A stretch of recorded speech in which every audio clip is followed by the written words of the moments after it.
You're listening to Miller and Moulton, exclusively on the Florida Sports Network. And now, here's Mark Miller and David Moulton.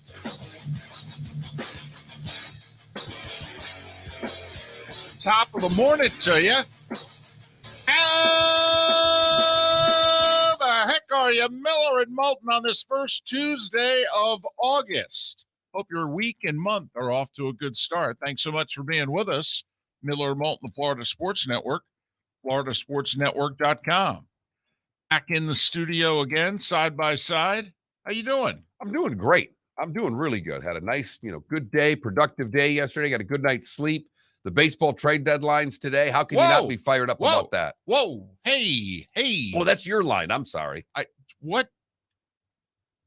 Now, are you being sarcastic? Are you being tongue-in-cheek here? Or? David, you texted me yesterday that there's all these baseball trades. I almost texted you back what they were. Wow. Driving around yesterday, and I've got Sirius Radio in my car, and I said, where is that MLB channel? Whoa. Hey, take it easy now. All the fun you make of me when I put on NBA radio in and around their free agency. So are you telling me you did the same with baseball yesterday? Yes, I did. Met with a buddy of mine, and he was the one that started telling me, hey, Hader's getting traded today. And I'm like, he is. He goes, that's what it says. And I'm like, all right. So literally after I walked out of that little meeting. So just let me get this straight. Okay. What got you going was the Milwaukee Brewers trading their closer. That set you off. They're in first place, David. I understand. Okay, but you're usually very anti-following baseball before the playoffs. And so here you are getting all jacked up. I'm going to say it again out loud. Because the Milwaukee Brewers were on the precipice of trading their closer. Well, yeah. I mean, we all knew about the Soto trade happening and Ohtani and the big deals, and that's great. But a lot of times we get these big deals out there, and everybody gets all jacked up about them, and nothing happens. And I'm not convinced completely that Soto is going to get dealt today. And so I'm paying attention to see if St. Louis can pull this off, to see if someone's going to grab Ohtani, and that's the whole enchilada right there. That's a buffet, David. Look at you. I mean, you're swiveling in your chair, and man, you're beaming. This is inspiring. This is awesome. I have no idea who I'm hosting a show with after 15 years, but damn, I like this guy. So all right. Doesn't say much about the guy that's been hanging around here for 14 years. That's not true. But this guy got a night's sleep is what he looks and sounds like here. Man. So not only did I do that, but then I came home last night after the daughter had gymnastics and started making dinner for the wife and child. I put on the MLB network. Whoa! Hey! What in the... You turned on the radio and then the television? Honestly, I didn't think you knew where both of them were. Didn't know where it was on radio. That I had to find. I'm not going to lie. Which is hysterical because it literally is the station right next to our good friend Pat Kirwan and where he works. Yeah, that's programmed in, though, David. I don't have to search for that. I just have to hit a button to get to the NFL radio. So I just figured you would have stumbled upon it accidentally once upon a time. Funny. It's where I started. I went to NFL radio and said, all right, it's got to be close to this. Hey, it's one away. Look at that. Never even knew it was here. I was right about one thing, though. I knew Artie Moreno wouldn't let his GM trade Ohtani. I knew it. Yeah, he came out yesterday and said, no, we're not trading him. Yeah, okay. Good luck with that. Good luck with that. Yeah. Good luck signing him because he doesn't sound too happy about being on a losing team. Nope. And you ain't winning anytime soon. So, all right. Good luck with that. So, yeah, I jumped into the deep end yesterday. Wow, David. I got Felipe asking me when I walked in, hey, what time's the trade deadline today? What in the world's going on with this show? I mean, I am loving it. I mean, next thing you know, Harold Reynolds, Tim Kirchin are going to, walk in and be a part of it. I mean, this is fantastic. Trade deadlines are awesome, guys. This just in. Trade deadlines, a free agency window. All right. And this player movement is great. It's just, even if nothing happens, it's still madness. See? Well, I am going to use that line that you just gave, Felipe, when we have the starting five coming up in 20 minutes, and we'll see how great it is, because I want everyone in their cars to play a little game. When David goes through all of the trades yesterday, and there were a bunch of them. Boy, you got that right. And he's probably going to go through every one in great detail. I don't know about some in detail. Okay. When he goes through these trades, I want you to just sit in your head and when you hear the name, go, yeah, I know who that is. There were a lot of those yesterday. No blank. A lot. But Like, does it who? matter? Does No. it matter? No. Okay, see, that's what I mean. It doesn't matter. It's just because someone will describe them to you. Oh, wow, they went out and got a pitcher. Oh, they gave up 3 minor leaguers. Now, what you don't do, don't start naming the prospects. That's the mistake that people on MLB Network Radio and MLB Television, they start naming the prospects like even a diehard baseball fan. Okay, like, one of your best friends in the world is a huge Yankee fan. Well, the Yankees are actually unloading some of their prospects, not their elite ones, but they unloaded some of their prospects yesterday. Bunch of them. Yeah, to acquire 3 guys. Okay, I'll bet you he doesn't know, they unloaded like 6 guys. I'll bet you he doesn't know 2 of them. Probably knew one of them. Probably knew the number 5 prospect. Yeah. I think it was the best one dealt Yeah, out of the might have known who that was. right. You're a Mets guy. You don't want the catcher to go. Right. The Mets got 5 prospects. I would really like them to hold on to those 5 guys. They could trade the whole rest of the system. As long as they keep those 5 guys, I'm fine. Unless you're getting Juan Soto. Exactly. In which case, the catcher goes immediately along with the other, with the 3 or 4 of those prospects. I mean, literally, you call the Nats up and go, take any 3 of those 5 you want. You lose 90% of the audience when you bring up prospects. Exactly. Absolutely. It's Right. same thing that happens when you bring up the NBA. No, that's no. Yeah. No, actually, down here, that's once again, no. Yeah. won't listen to us. Our names are on the show and everything. Won't listen to us about that. Unbelievable. But I will say the one thing I liked that MLB Television did last night is that because I don't know who these prospects are when they're running the ticker, Right. they're telling you where they are in whatever system they were in, or they're telling you now this guy's the number 7 prospect, like in the Brewers trade. Right. Guys that came over, now they're the number 8, 9. Okay, so you gave them Right. good guys, not great guys. Right. And that's all I need to right. know. I don't need to know their names. I just need to know. Right. All right, so 8, 9, that means they're 2 years away. Right. Are they a top 100 prospect? Oh, I'll be damned. It's kind of like recruiting. I mean, this running back from Lehigh committed to Alabama. Okay, how many stars does he have? Where's he ranking ESPN 300? Oh, okay. Wow, good player. Got it. Yeah. Look at that. Look at that. I'm impressed. Both of you. I mean, Felipe's in transition here. He's borderline homeless for 9 days, and yet he's still inquiring about when is the trade deadline. And for those that don't know, Felipe's moving, and like they had to be out by the end of the month in the one place, and yet the other place isn't ready till August 9th. Well, that's a problem. That's 9 full days. So, Felipe's, he's winging it. He's winging it for 9 days. I've been so bored. I watched like 2 movies yesterday. Oh, good. That'll be good. Tell you what, do some things that you don't normally do. Because beginning August 9th, you won't do them. You'll get back into your regular routine. So, Right. Just figure a couple things you don't normally do and do it. Make the best use of those 8, 9 days. Like Mark yesterday. Okay. Turned on MLB Network Radio and then MLB TV. This is good. Couple days, he'll learn where they are. And 364 days from now, he'll do it again. In between the two, I watched the U.S. national team playing an 18-under hockey tournament, too. Honestly, you need to be drug tested. What is going on? That one mainly because there's a local kid playing in it that Okay. I know his dad. So I was watching for that. All reason. right. But you were very gooberish yesterday. Yeah. I'm loving it. The whatever, I don't even know how to pronounce the name of the cup that they're playing in. It's the something Gretzky Cup. I'm like, I don't even know what the hell this thing is, but I'm watching it. Go USA. And I like number 16 over there, Yeah. or whatever he is. You're close. He was 17. All right. Hot You're off damn. by 1. That's not bad. That's a good guess. Miller and Moulton on this Tuesday. Also, it impresses me because obviously there was a fairly big football story yesterday, and yet here you were getting all baseball nitty gritty. All right, listen. We had the football story covered by the end of the show. There wasn't much else.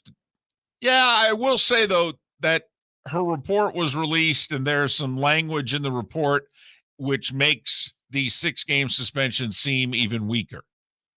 If you actually read some of her conclusions, and then you're then asking yourself out loud, well, then why didn't you suspend them for more games? So that in and of itself, I will say the NFL is actually reading the report. Either that or they're just taking a day to throw a tantrum in the office and darts on the board and what have you. So they've got, what do they got? They got like 50 more hours to decide what it is they're going to do. Kind of odds would you have to give me if I were to say I'm betting on an appeal from the NFL to take that? Would you have to take about 100 to 1 odds on $20? I mean, what would you have to go the other way? Yeah. Yeah, it'd have to be something like that. Yeah. It's difficult to imagine that he's going to settle for what the penalty is, considering what they were lobbying for. And he gets to be judge and jury. I mean, this isn't like when you lose a case and you sit down with your attorneys, even though you think you should have won and you think you have a good appeal, but then the attorney sits down and explains to you, well, this is the process we have to go through. And usually, just to let you know, the odds are worse in the appellate division than they just were. They don't have those conversations when the appellate division is the person making the appeal. Exactly. He's sitting there knowing full well if I decide to press the appeal button, all right, then we're tacking on games here, and it's just a matter of what mood I'm in. Yeah, do I add 2? Do I double it? Do I triple it? Yeah. I mean, those are basically what Raj has been thinking about as he throwing the darts at the dartboard later in the afternoon yesterday. And that might be our poll question, by the way. If you're Roger Goodell, all right, what's your next step? In fact, that is our poll question. Wow. It's not even whether or not it is. That is our next poll question. It's done. Here I was all excited thinking maybe there was some sort of baseball trade deadline poll question I could come up with because you two are so, head over heels about the MLB trade deadline right now, which has we are, David, but I want the poll question to be delivered to the masses. Right. You want I'm not just trying to slide that nook and cranny in there to get it done. Miller and Moulton back in the saddle again. We thank you so much for listening right here on the Florida Sports Network. We did this before the pandemic, and now we're doing it again. The Miller and Moulton Fantasy Football Summit. We want you to win your fantasy football league, so we've recruited an expert just for you. Dr. Roto, who you hear regularly Thursdays on Miller and Moulton during the season, will give you his tips, advice, and insight just days before your fantasy draft. In addition to that, you'll get food and drink and all of your questions answered. You'll leave the Miller and Moulton Fantasy Football Summit with the Dr. Roto cheat sheet so that you can draft a great team and follow his award-winning insight throughout the season. So if you want to win, we'll see you August 11th, Shoeless Joe's Sports Cafe for dinner, drinks, and the doctor. Dr. Roto, that is. Go to floridasportsnetwork.com to sign up today. That's floridasportsnetwork.com for the Fantasy Football Summit. Thursday, August 11th, 7 o'clock, Shoeless Joe's Sports Cafe. David Moulton for Napa Auto Parts, and Napa Filters. Insist on Napa Filters for your vehicles, or if you're a do-it-yourselfer, only buy Napa Filters. Napa has a filter for almost anything on earth that moves, whether it's motorcycles, foreign and domestic cars, vans, SUVs, earth-moving equipment. You get the idea. Napa Auto Parts, Napa Filters. Insist on them for your vehicles, or if you're do-it-yourselfer, only buy Napa Filters. Mark Miller for SWFL Golf Carts, or online, flgolfcarts.com. If you're looking for a golf cart, an e-bike, or an e-motorcycle, go visit Alex and the gang at SWFL Golf Carts. flgolfcarts.com online. Check out their whole inventory. If you're looking for a custom cart, they can take care of you. 2-seater, 4-seater, 6-seater, they've got you covered. E-bikes, nobody better for value and service. E-motorcycles, check them out. Again, flgolfcarts.com. flgolfcarts.com. You for listening to Miller and Moulton on the Florida Sports Network. We sell it. 60. I mean, Yeah. So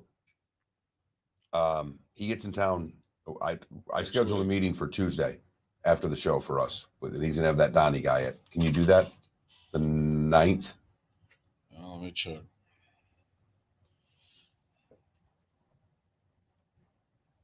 No. Oh shit.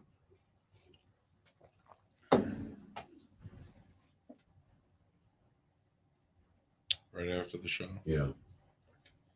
Okay. I can change it.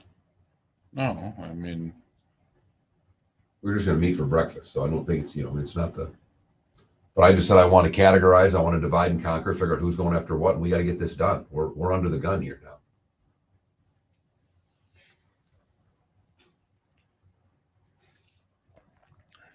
What'd Cecil say, by the way? well, I just was direct with him. I just said we need revenue or we're gone. I go, and you've told me in the past that you were going to advertise, and you haven't spent a dime with any of your clients.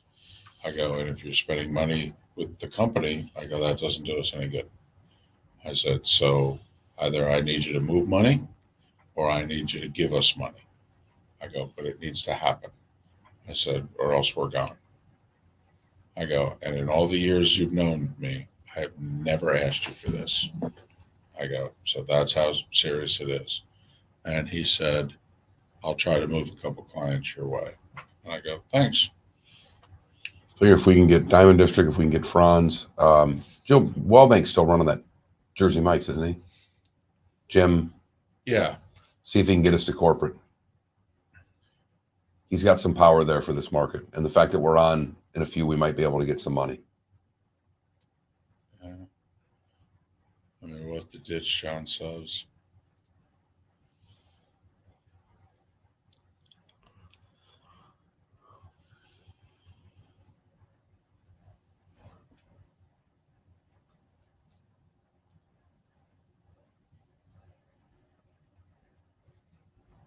The other problem, though, is that, I mean, let's face it, these guys are trying to hold on for the gambling. Well, now the gambling may not happen for 2 more years. Yeah, well, they don't seem to have any knowledge of that. So they're trying to hold on for that regardless. They just want to break even for 2 years. I know.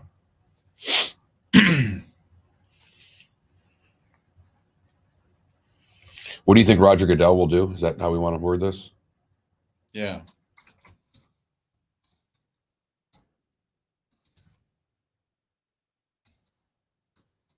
You know, concerning Deshaun Watson's penalty.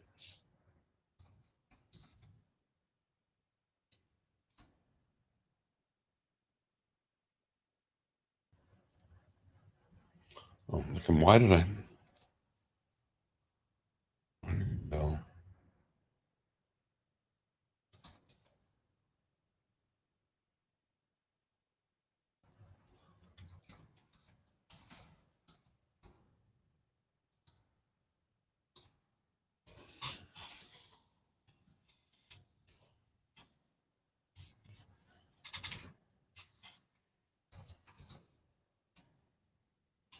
Do you think Roger Goodell will add on to the Roger Goodell suspension?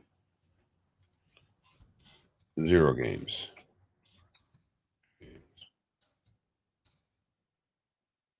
6 games. Rest of the season. Rest of the season.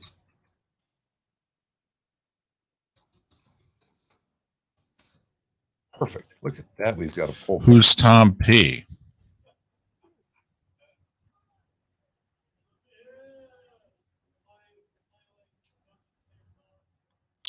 Mac, are you just coming to this realization about the whole money? That was evident when they traded for him. But in terms of the league agreeing to have his compensation viewed as a signing bonus, I mean, teams can pay players however they want. 15 seconds.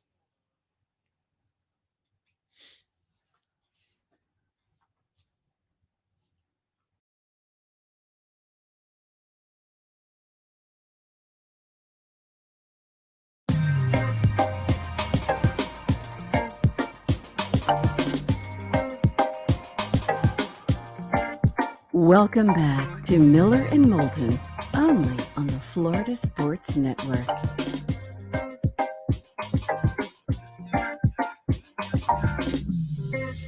Minutes past the hour. Top of the morning to you. Miller and Moulton, Florida Sports Network, floridasportsnetwork.com. Thanks so much for being with us. Major League Baseball trade deadline, 6 o'clock tonight. So about 11 and a half hours left for more fireworks. Because there were some fireworks yesterday. I mean, it wasn't the grand finale of a fireworks show, but I mean, I thought the fireworks show got off to a good start yesterday is what I'm saying. And you're like midway through it. You know you're midway through it. When you're watching it, you're going, you know what? This is going well so far. I like this. They're doing a good job. Let's see how they end this sucker. That's how I feel the baseball trade deadline is right now. Well, and unfortunately, one of the grand finales was canceled yesterday.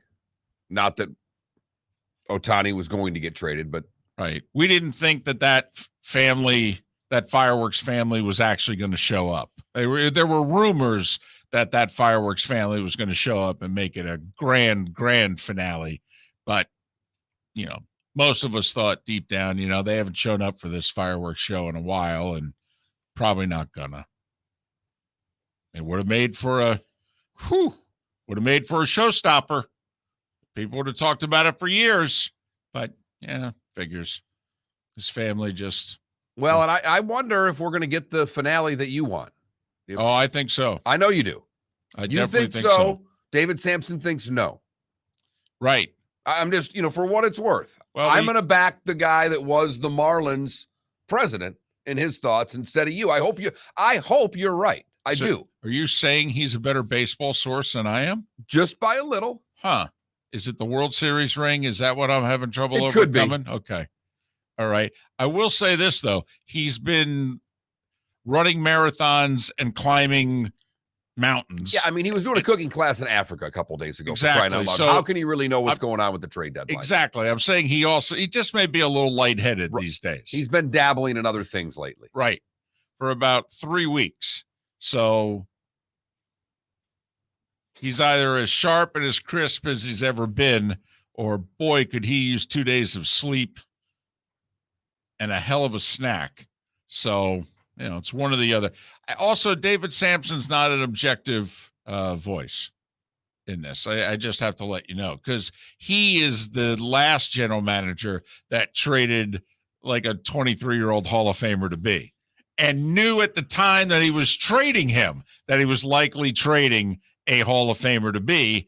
But, it was one of those times when the Marlins were doing what the Marlins often do and tearing it down and what have you. So he traded Miguel Cabrera.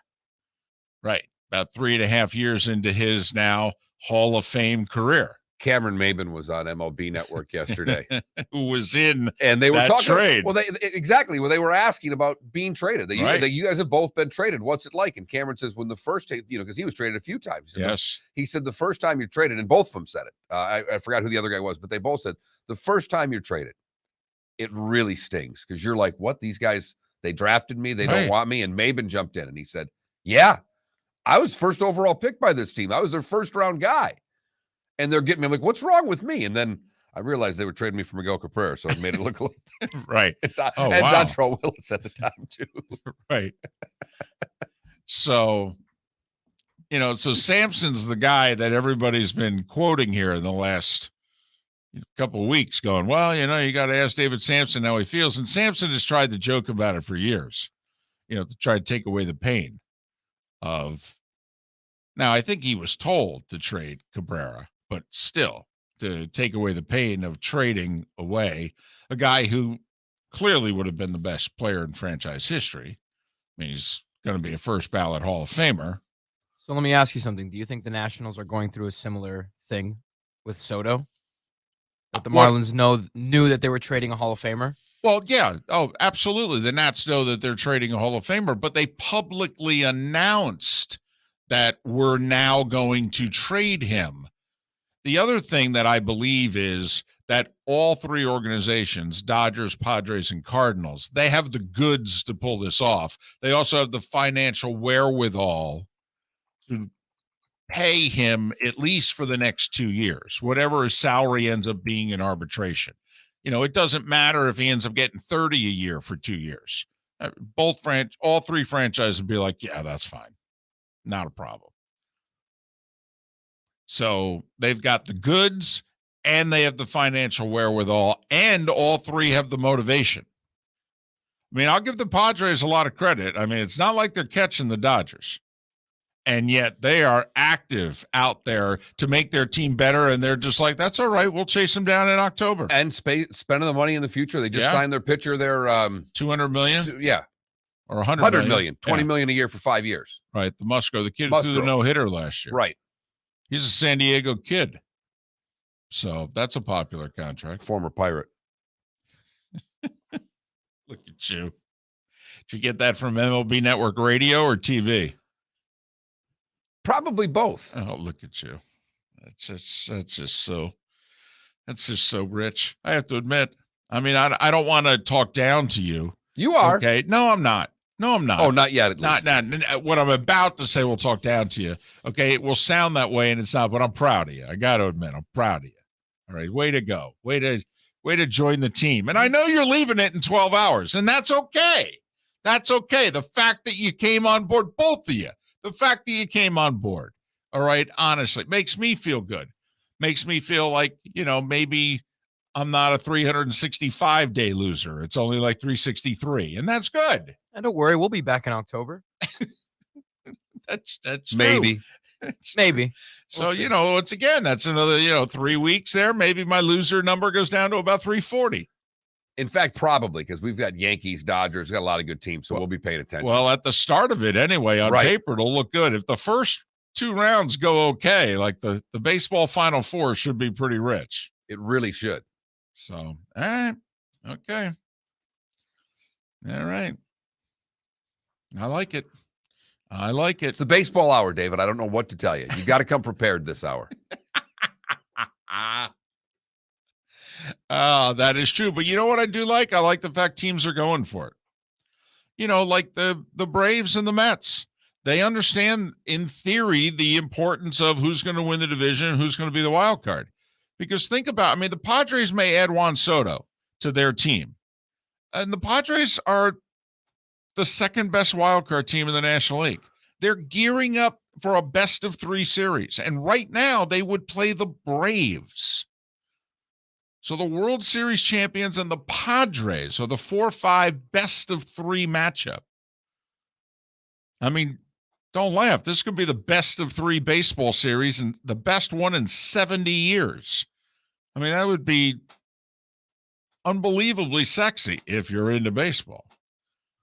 So, and then obviously, the winner would likely get the Dodgers.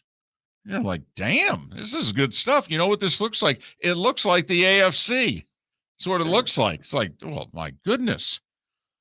And then the winners get this guy. And then in theory, they're going to go get, oh my goodness. Well, and on the other side, obviously you got the Yankees who are just playing this unbelievable baseball, but they have this Astros problem. Yes, they do. Yes, they do. What's going on with the Yankees? They're making some moves, seeming to fortify their pitching, but do they have any problems? Yes, they have a Houston Astros problem. Is that like, an Astros problem? It sounds like something you need to go to a doctor for. It sounds like you need hemorrhoid cream from it. Right. Oh, yes. Okay. And you're a little embarrassed when you walk in. Right. Hi, who are you here to see? Well, I'm here to see, Can I see the pharmacist, please? Yeah, I'm here to see Dr. Cashman.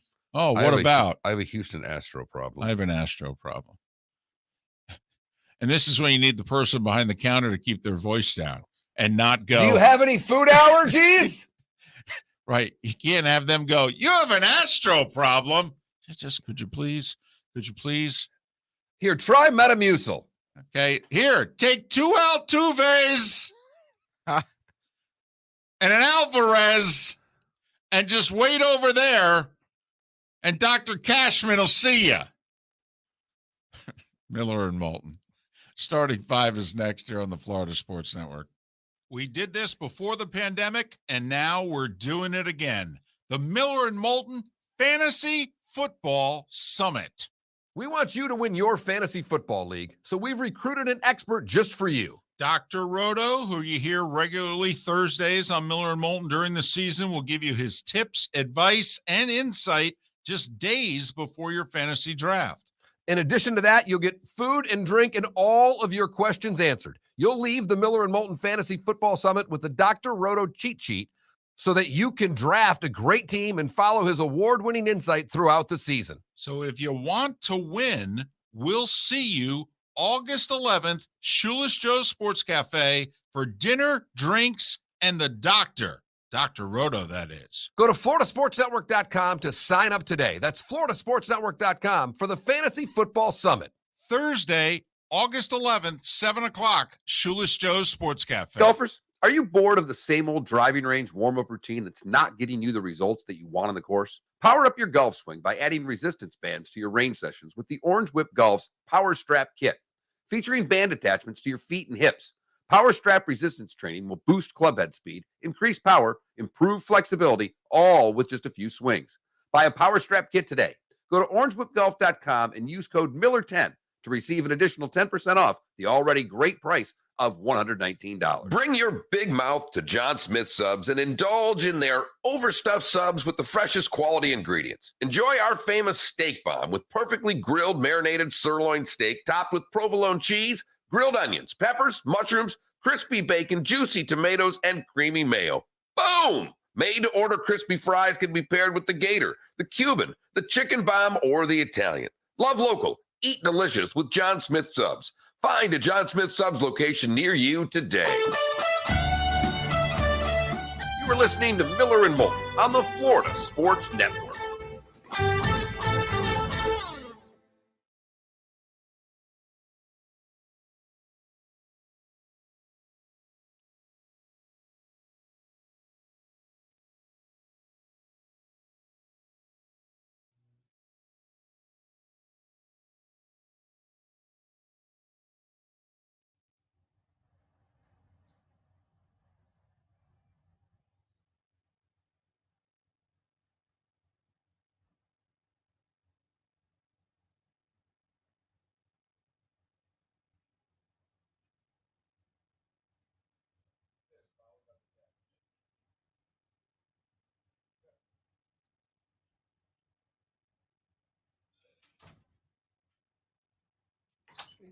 There you go. So apparently, Big Mama is the only person in the history of this company had a severance, and his contract was basically begging to get fired.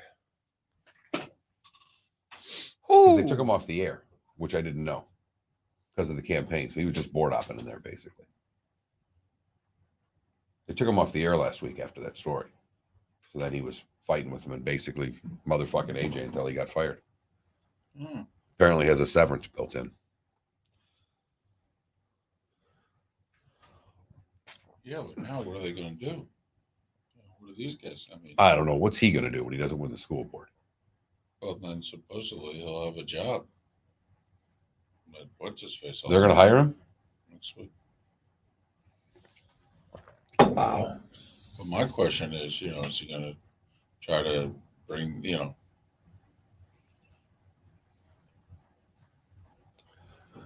What do you think Raj is going to do? I think Raj is going to give him 6 games. you think he's going to double it? I think he's going to add 2. This is a good poll question.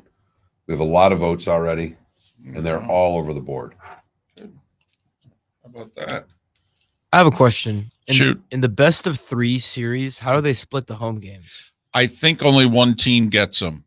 I think could be wrong because I haven't done this before, but I thought when they put it together, it'll be like 3 against 6, 4 against 5. I thought the 3 and 4 seeds have the All games.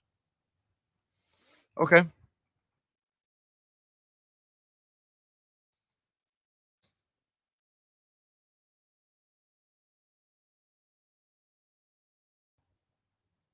Yeah. Thanks, Mac. Yeah, Mac backed me up here in the Twitch chat room. So that the 2 better seeds host the series. Gotcha.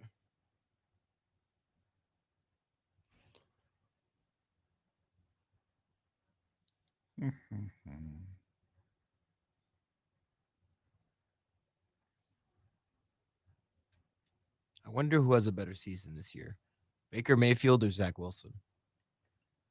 Well, that is if Baker is the starter, which he probably will be. Here we go.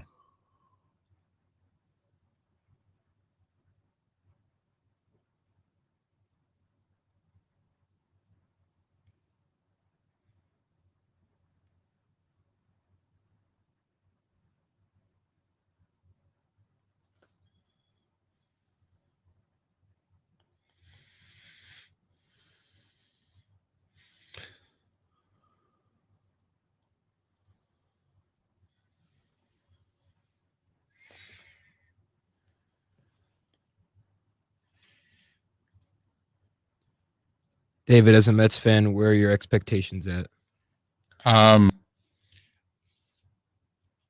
About the deadline or just this season? You have a long question on Twitch. Yeah, he's just asking he's just asking what this guy asked. Well, you're asking the wrong guy about the whole Yankees thing. I've never viewed the Mets and Yankees as rivals, except in the 2000 World Series.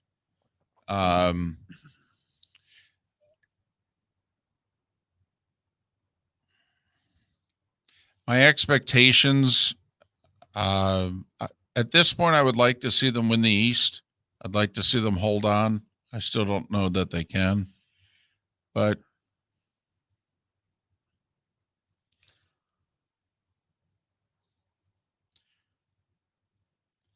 because whoever wins the East is going to be the 2 seed, and in theory, is going to right now would get the Brewers. So that's a hell of a matchup.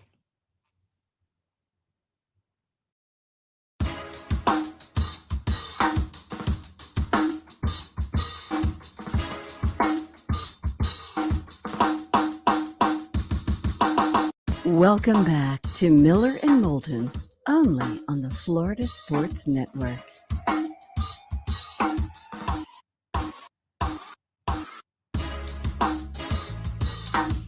Miller and Moulton, the Florida Sports Network, floridasportsnetwork.com. Thanks so much for being with us. We have a poll question up already, and in fact, we created it during our first segment. So you already know today's show is going to be just bat-blank crazy. Because for us, that's off the charts. Very simple. What do you think Roger Goodell will add on to the Deshaun Watson suspension? 0, 2, 6, rest of the season are your choices. Right now, 0 is leading. Almost half of you say 0 games. And ironically, the number 2 choice is rest of the season. I voted for 6 games. I think Raj will double it. You're going by what the reports were yesterday, that the 2 sides were trying to negotiate a settlement, and Watson's team was willing to go as high as 8, and the NFL was willing to settle for 12. And there's some damning decisions or damning words, phrases, paragraphs, whatever you want to call it, in the decision made by Judge Robinson. Well, yeah. In fact, if you read the report, you then find yourself asking aloud, well, then how come you only gave him 6? This sounds like it was worthy of more. But she concluded that it was not worthy of a full year. And it sounds like she was only considering either 6 or 17. The NFL asked for the full season. And Watson's camp was saying, hey, man, you got to follow precedent. Precedent is 6. When was Terrell Pryor suspended for free tattoos? Let's see. The whole thing that took down Tressel happened in the spring of 2011. So whenever it was that Terrell Pryor, I don't know if he came into the draft in the 2011 draft or the 2012 draft, but then I put it this way. Let's do the starting 5, because we can do a whole segment in the 7 o'clock hour about the suspensions that have been handed down and for what in the last 10 to 12 years. And then you put this one up against it and you try to decide where does it rank. But there was a time, Felipe, when the NFL and the NCAA, and that time was about 10 years ago, they were very moralistic. I mean, come on. What Reggie Bush lost his Heisman for right now is laugh out loud funny. One of the things that was held against Reggie Bush and USC was he got a free limo ride to the Heisman Trophy ceremony. Seems like you should get that automatically. Thank you. I think you should ask how come the Downtown Athletic Club wasn't providing that. Seems like a valid question to me. And I don't think it was close. Well, it doesn't year. matter. It doesn't matter. Well, yeah. That's not taken into consideration. But no, it wasn't. He won it by like 1,000 votes. But so I've said it before. Jim Tressel, legendary coach.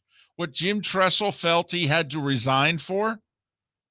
Tattoos? Well, lying about them. Well, but David, I know. And at the time and still today, it's not the story that gets you in trouble. It's covering up the story. That's what he got fired for. Please, he wouldn't have to resign today. People would be saying, you're thinking about doing what? It's a different world today. Right. And that was only a little over 10 years ago. That's how, Reggie Bush was the 2005 season. That's how dramatically, and you could argue not for the better, but that's how dramatically things have changed. All right, let's get to this. The starting five stories you need to know. It's the starting five on Miller and Moulton. Here's number one. And what I'm about to read to you may influence your vote in our poll question. I'm just saying. Deshaun Watson was deemed a nonviolent offender of sexual misconduct by Judge Sue Robinson. She concluded that he engaged in sexual assault as defined by the NFL. She concluded his conduct was predatory, that he lacks complete remorse. But citing 32 previous cases as precedent, she levied merely the 6-game suspension, and because of how he and the Browns did his contract, he loses a mere $345,000 in salary. By the way, there's been a change to the CBA, because yesterday there were those that were asking, hey, can he practice during the suspension? You and I both said, no, the rules are you can't practice during the suspension. Apparently, the NFLPA was able to make a change. They lobbied that it's, kind of defeats the purpose. Is there a way to, at some point during the suspension, can they start showing up for practice again so that when the suspension is lifted, they're kind of sort of ready to play? Well, it turns out halfway through a suspension, all right, you can return to practice. So Deshaun Watson can return to life with the Cleveland Browns pretty much in October for week 4. We'll see. Well, yeah, because if the suspension stays at 6. If the suspension stays at 6 games, Deshaun Watson's Browns debut will be October 23rd in Baltimore. His first home game, you can't make this up, would be Halloween night, Monday Night Football against Joe Burrow and the Bengals. The NFL has until 9 a.m. Thursday to appeal. If so, Roger Goodell, and I am quoting from the CBA, if the NFL appeals, Roger Goodell, quote, will constitute full, final, and complete disposition of the dispute. Now, Goodell can make someone else besides him be the judge and jury. He can appoint someone if he wants. But if he doesn't want, and he wants to be judge and jury, he is, in no uncertain terms. Other football news, the Steelers signed their kicker, Chris Boswell, to a 4-year, $20.5 million extension, $5 million a kick. Wow. Yeah. Pete Carroll, who's 70 and fully vaccinated, tests positive for COVID. The Cowboys have a wide receiver problem. First off, they traded Amari Cooper. Secondly, Michael Gallup is coming off offseason surgery. He's already been ruled out for the opener against the Bucs. And now one of the guys who was the prime candidate to replace him, James Washington, he broke his right foot in practice. He's going to miss at least 6 weeks, more like 10. So they've got CeeDee Lamb and not much else that's proven. Do the Cowboys right now at wide receiver. They'll be looking at the cut pile. Also makes you wonder, I know he wouldn't be ready for week 1, but if you just need wide receivers, hey, come on, you know who. I know. Odell. By the way, you think he'd love being a Cowboy? All right, here we go, baby. Baseball trade deadline, 6 o'clock tonight. What do we got? About 11 hours, 15 minutes. Ohtani taken off the market by the Angels. No, you got that right. You go louder. Boo! Dodgers, Padres, Cardinals are all, quote, all in on Juan Soto. As for the deals that went down, I'll try to make it quick. Yankees acquire righty Frankie Montez and closer Lou Trevino with Oakland. They gave up 4 minor leaguers. 3 of them were pitchers. They also got Cubs reliever Scott Efros, and they've got him for team control for 6 more years. Astros acquired the Orioles' Trey Mancini and Boston catcher Christian Vasquez.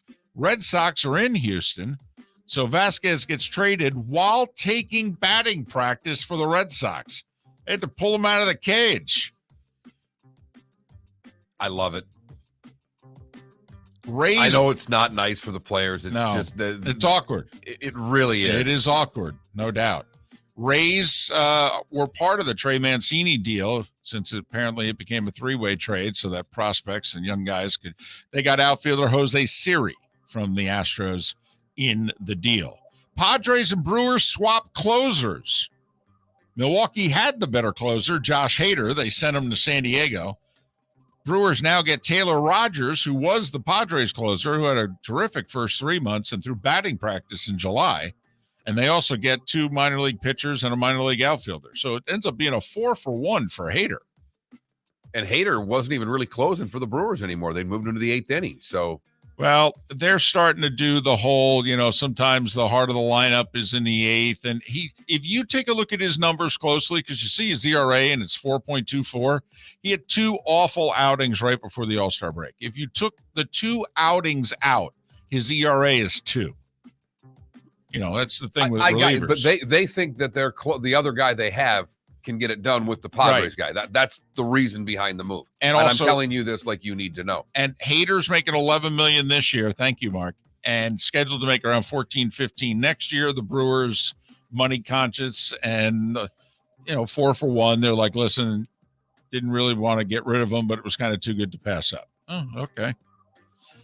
Cardinals, by the way, acquire lefty Jose Quintana from the Pirates. Apparently, they're also about to acquire Jake Odorizzi from the Astros. Braves signed third baseman Austin Riley, terrific player, big righty stick. They signed him to a 10-year, $212 million deal. They buy out all his non-arbitration eligible, his arbitration eligible, and they buy out like 3 years of free agency. By the time he's done with this contract, he's like 35. They have like 5 regulars signed through basically this decade, including Acuna. I mean, the Braves have got it going on right now. They are going to be a force. Payroll's going to get up there soon, but they are going to be a force for a while. Braves also added Tigers outfielder Robbie Grossman. Red Sox, while dealing away Vasquez, acquired outfielder Tommy Pham, and they acquired catcher Reese McGuire to replace Vasquez.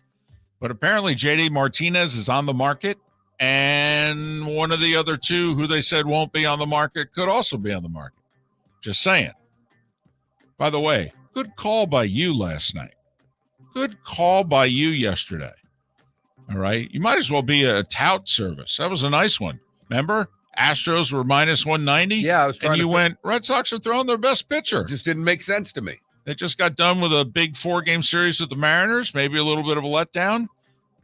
Red Sox went in 1-3-2 yesterday to get to 500. They're 3 back of a playoff spot. Of course, they've got like 3-4 teams they got to jump over. Anyway, the Marlins lost to the Reds. They're like 9 games below 500.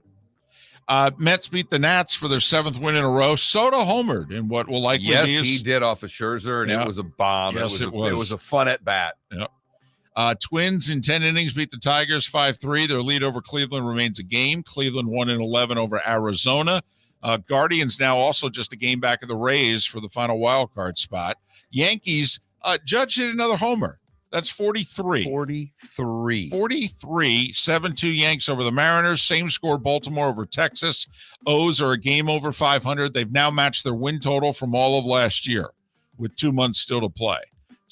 2-1 Kansas City over the White Sox. Dodgers beat the Giants again. Padres over the Rockies. White Sox are 500, by the way. They're 3 back of both the Twins and the Rays. And the PGA Tour announced they're going to have a record payout for next year. Wow. Imagine that. Where'd they find the money? Exactly. $428 million in purses and another $145 million in bonuses. They're even going to schedule some no-cut big money events. I kid you not.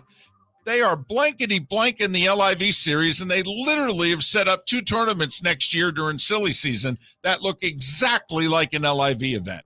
Hysterical.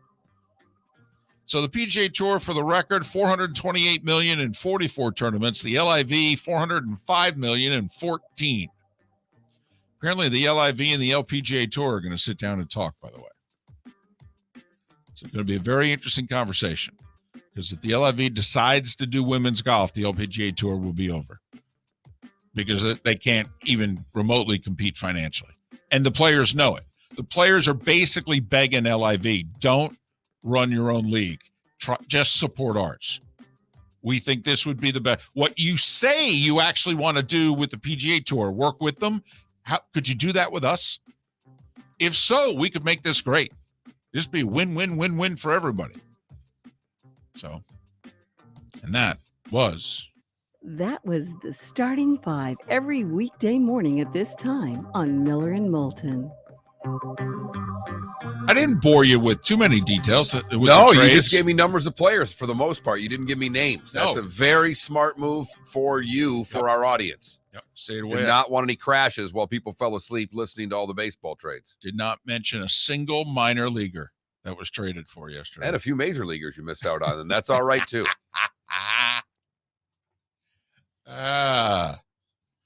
Miller and Moulton on this Tuesday. We come back on the other side. Magic numbers. They're pretty damn sexy, I gotta tell you. Miller and Moulton, the Florida Sports Network. We did this before the pandemic, and now we're doing it again. The Miller and Moulton Fantasy Football Summit. We want you to win your fantasy football league, so we've recruited an expert just for you. Dr. Roto, who you hear regularly Thursdays on Miller and Moulton during the season, will give you his tips, advice, and insight just days before your fantasy draft. In addition to that, you'll get food and drink and all of your questions answered. You'll leave the Miller and Moulton Fantasy Football Summit with the Dr. Roto cheat sheet so that you can draft a great team and follow his award-winning insight throughout the season. So if you want to win, we'll see you August 11th, Shoeless Joe's Sports Cafe for dinner, drinks, and the doctor. Dr. Roto, that is. Go to floridasportsnetwork.com to sign up today. That's floridasportsnetwork.com for the Fantasy Football Summit. Thursday, August 11th, 7 o'clock, Shoeless Joe's Sports Cafe. Golfers, are you bored of the same old driving range warm-up routine that's not getting you the results that you want on the course? Power up your golf swing by adding resistance bands to your range sessions with the Orange Whip Golf's Power Strap Kit. Featuring band attachments to your feet and hips, Power Strap resistance training will boost club head speed, increase power, improve flexibility, all with just a few swings. Buy a Power Strap kit today. Go to orangewhipgolf.com and use code Miller10 to receive an additional 10% off the already great price of $119. Bring your big mouth to John Smith Subs and indulge in their overstuffed subs with the freshest quality ingredients. Enjoy our famous steak bomb with perfectly grilled marinated sirloin steak topped with provolone cheese, grilled onions, peppers, mushrooms, crispy bacon, juicy tomatoes, and creamy mayo. Boom! Made-to-order crispy fries can be paired with the Gator, the Cuban, the Chicken Bomb, or the Italian. Love local. Eat delicious with John Smith Subs. Find a John Smith Subs location near you today. David Moulton for Napa, Napa Auto Parts, and Napa Filters. Insist on Napa filters for your vehicles, or if you're a do-it-yourselfer, only buy Napa filters. Napa has a filter for almost anything on earth that moves, whether it's motorcycles, foreign and domestic cars, vans, SUVs, earth-moving equipment. You get the idea. Napa Napa Auto Parts, Napa Filters. Insist on them for your vehicles, or if you're do-it-yourselfer, only buy Napa Filters. Mark Miller for SWFL Golf Carts, or online, flgolfcarts.com. If you're looking for a golf cart, an e-bike, or an e-motorcycle, go visit Alex and the gang at SWFL Golf Carts. flgolfcarts.com online. Check out their whole inventory. If you're looking for a custom cart, they can take care of you. 2-seater, 4-seater, 6-seater, they've got you covered. E-bikes, nobody better for value and service. E-motorcycles, check them out. Again, flgolfcarts.com. flgolfcarts.com. You are listening to Miller and Moulton on the Florida Sports Network.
Did you read the statement the Browns owners No. released? Not a good statement.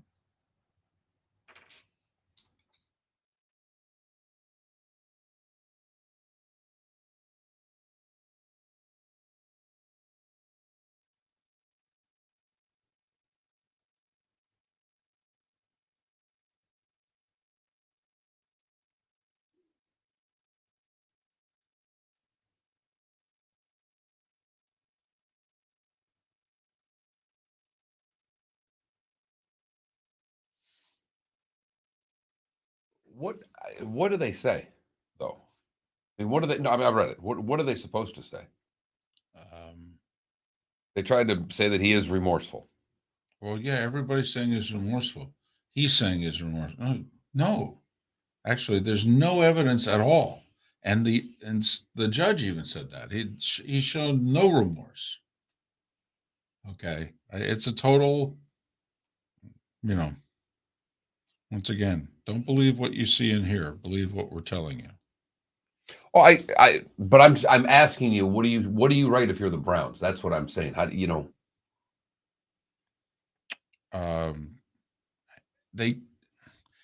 I wouldn't qualify as much stuff as they keep qualifying.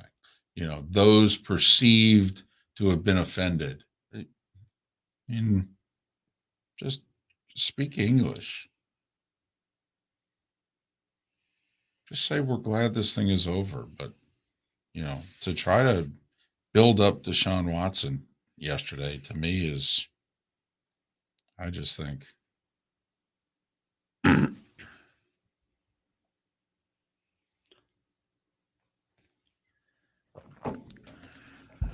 Let's get it.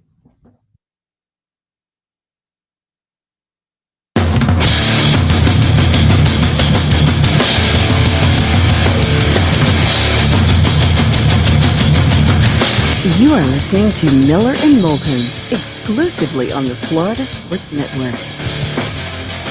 And now, here's Mark Miller and David Moulton. Hour number 2 of Miller and Moulton on this Tuesday. Thanks so much for being with us. Florida Sports Network, floridasportsnetwork.com. Magic numbers, ladies and gentlemen. 2 days away from you seeing grown men in helmets and shoulder pads and sweating in a game that is televised, not just a practice. We'll keep score. There will be points. 2, for those of you that are into that sort of thing. Miller and Moulton just count the injuries. That's all we care about in August. That's true. 2, 9 days away from the Miller and Moulton Fantasy Football Extravaganza. I challenge you to find this opportunity from any other show in the country. Bring in a top 20 fantasy expert. Put them in front of you in a room. Can ask them any damn thing you want for 90 minutes. Hell, maybe even 2 hours. While you're there, we're going to feed you. And then on your way out the door, in case you didn't get it all, in case you were too busy ordering a drink, Why are you yelling at people right now? while he was making a valid point, he's going to give you his cheat sheet. And he is Dr. Roto. Here's the deal. I'd like you to come. I'm going to try to do it in a little bit more uplifting voice than the scolding that David just gave you. But the one thing I want to emphasize to everyone about our Fantasy Football Summit is that it doesn't matter whether you've been playing fantasy football for an hour or for 15 years. Dr. Roto is going to provide you help at whatever level you are at this. You may think you are the fantasy king, but you're probably not cashing enough checks. So check it out. FloridaSportsNetwork.com. Sign up today. Very affordable. Week from Thursday. We would very much like to see you there. I just got the full difference between Miller and Moulton right now, didn't I? But Usually it's completely the opposite. David's the Exactly. nice one and I'm the one yelling. That's right. That's why there was some irony there. I'm just proud of this event. I really am. He's just trying to preach. Well, no, if supposedly 2 out of every 3 people listening are really into fantasy sports, okay? I mean, it means a lot to you. You're going to spend a lot of time, you're going to spend a little bit of money, and you're going to try to win a lot of money, all right? And an opportunity like this presents itself, okay? You're not going to take advantage of it? That's all. It just seems incredulous to me. I mean, you know, I don't care. I don't play fantasy football. But if there was something out there I cared about, and my favorite radio show provided an opportunity like this, the equivalent, I'd be all over it. Now, what can I do to change that for you to play fantasy football? Not Nothing. a damn thing, Felipe. Not a Trust damn me, thing. if at this point he hasn't played, it Yeah. ain't happening. He beat me over the head and chest, physically, literally, I've given up. verbally. Right. And if he couldn't do it, The one No one's league got that a I'm shot. in, the big league that I'm in, where you can use every player once. I would love David to do that with me this year because I need a partner. That's the closest I've gotten him. That looks awesome, by the way. I sounds love awesome. the concept of that league. I absolutely love it. Yes. See, that interests me. You got to really be a GM there. It's not just the draft, and you get lucky that you did a really good job and all your guys stay It's healthy. matchups. It's when Totally. are you going to play? When are you going to play Rodgers? When are you going Right. to play Brady? Right. Love it. Love that draft. That's fantastic. I think it's the hardest fantasy league to win in the country. But We're I'm a little 25 biased. days away from week 0, by the way. That whole Nebraska Northwestern thing. All right. Vandy losing at Hawaii. 25 days away. 4.5, you're getting with Hawaii. It's down to 4.5. It was 5.5. Yeah, everybody's betting the Warriors. It doesn't matter, by the way. I'd keep betting it. Even there's I'm going to lose $17,000 on this game. That's how much I'm just betting Hawaii in this game. Vandy on the road, and I mean on the road. You know, David, you started about the Hall of Fame game and just guys, adults hitting each other in shoulder pads and helmets. It's sweating. I'm listening to NFL radio yesterday in between my MLB radio listens. And Christian Barmore's on with Pat and Jim. And Pat Kirwan will join us in an hour.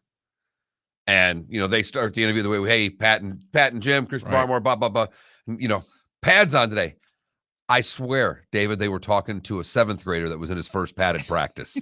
Here's a grown man playing for the Patriots. Man, I'm just so excited to be out here in pads, being able to get my hands on somebody. And I just get my hands. I think he said it 4 times. He was so excited. but it's fun to listen to the players have the same enthusiasm about hitting someone as I think our listening audience is. And a lot of them will watch Thursday night. You won't. No. But a lot of them, I'll turn it on. I guarantee it'll be out of my house. And my wife will sit right down and say, "Oh, football's on?" The only thing, being the goober that I am, that I may watch the Open, all right, just to see Collinsworth slide in next to Tirico after doing all those slide-ins with Al. Okay, and now he's going to have to, and he didn't want them to move on from Al either. Him and Al are tight, all right, and so now he's going to have to slide in next to Mike, and Mike is short. So that's the other thing. I'm going to try to figure out how they stage it so that Mike doesn't look so short. He'll be standing on something. No doubt. Absolutely. Because Mike's 5'6", 5'5". That's about it. Yeah. I mean, don't get me wrong. He might be the most gifted. No, you and I think he's incredibly amazing. Versatile. What he can do, he can go from golf to hockey.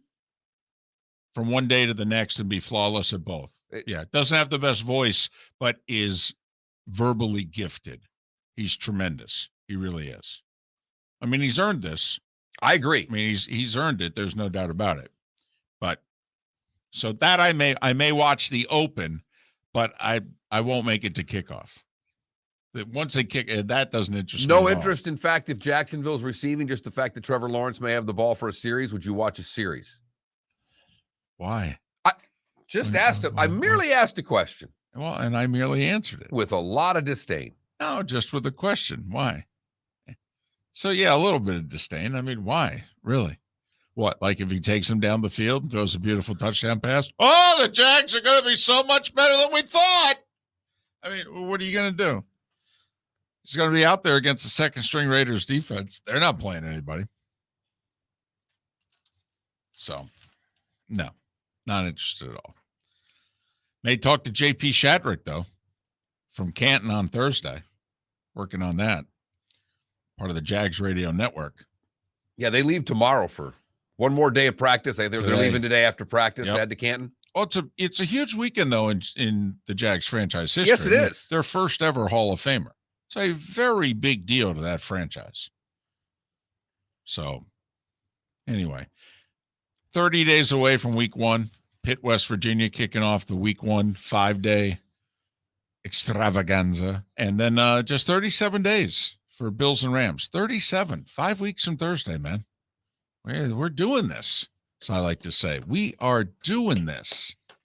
There will be football games with consequence played this month. That Right. is the one thing that is for certain. Exactly. So a lot of people were doing the comparisons game yesterday. You know, Watson got 6 and comparing it to, you know, especially when the judge said that he quote, engaged in sexual assault as defined by the NFL. He was a nonviolent offender of sexual misconduct. His conduct was predatory. He lacked complete remorse. Which, by the way, if you take nothing else from this, all right, can Deshaun Watson and the Cleveland Browns just stop lying? Every single time he and they keep saying he's remorseful, all right? The judge who sided with him, by the way, said that he was a predator. So that's the other thing about, I mean, he was not a good dude. Can we, I mean, at the very least, we can conclude that, right? It's hard to think that he's remorseful when he's never said he's done anything wrong. Right. I mean, let's just skip the judge, skip all of that. Right. How can you be remorseful when you don't think you've done something wrong? He's not willing to admit that he disrespected a woman. She said he engaged in sexual assault as defined by the NFL. Would you find that disrespectful to the woman in your life? Yeah. I mean, at the very least, it's disrespectful, right? He's a nonviolent offender of sexual misconduct. He's engaged in sexual assault as defined by the NFL. And he and the Browns keep speaking of him as if, listen, he's a good dude, but he had his Girl Scout cookies stolen from him, all right, by a group of people on the way home, and that's why you didn't get your cookies. I mean, could you stop that? Could you stop trying to portray him as being a good dude? All right, he was not a good dude. I mean, come on. Can you just Can you just say, hey, we're glad this thing's over with, and we're glad he only got 6. And that's it. And otherwise, shut the hell up. You got unbelievably lucky. And you need to get lucky one more time. You need Roger Goodell to take this defeat, and this is a defeat, and you need him to live with it. And you and I don't think that that's going to happen. No. In fact, it's our poll question today. What do you think Roger Goodell will add on to the Deshaun Watson suspension? Right now, 0 games is leading with 37%. 2 games in the rest of the season are tied at the next market, a little over 25%. 6 games, which is where I voted. I think he doubles it, David. Well, that's the minimum suspension they were willing to live with, if you believe the reports as to the negotiations between the two sides trying to reach a settlement before the judge made her decision. When we finished the show yesterday, I thought it might be 2 games, but then after seeing the report and seeing what's in it, I think they're going to double this at the bare minimum, and that he'll get 12 games. And remember, the Browns and he have no recourse. None. Zip, zilch, nada. Nothing they can do. They can't try to, we talked about this a couple of weeks ago. There was a judgment ruled by the NHL, 35 years ago now, and the New Jersey Devils went outside the NHL. Well, they got the Star Caps thing with the players that went to a federal judge, and Right. that went outside, and they ended up winning that. So there are cases, and people are going, what about that case? What about that case? Great. They have nothing to do with this case. Correct. And that involved performance-enhancing drugs and steroid use and what have you. And if nothing else, the suspensions didn't take place in the year in which the suspensions were supposed to take place in. It took a whole other year to adjudicate it. I mean, the CBA clearly states, hey, if Goodell wants to take this on, he can, and whatever he decides is gospel. And you can't go outside. You can't get a local judge to give an injunction here. That ain't going to fly. So we'll see. That's our poll question, though. What, 0, 2, 6, or Rest of the season. Right now, 0's winning. wow. They don't know Raj that well, I do was they? gonna say their memory is not as good as it was before this. Because when have you ever known Roger Goodell to accept defeat?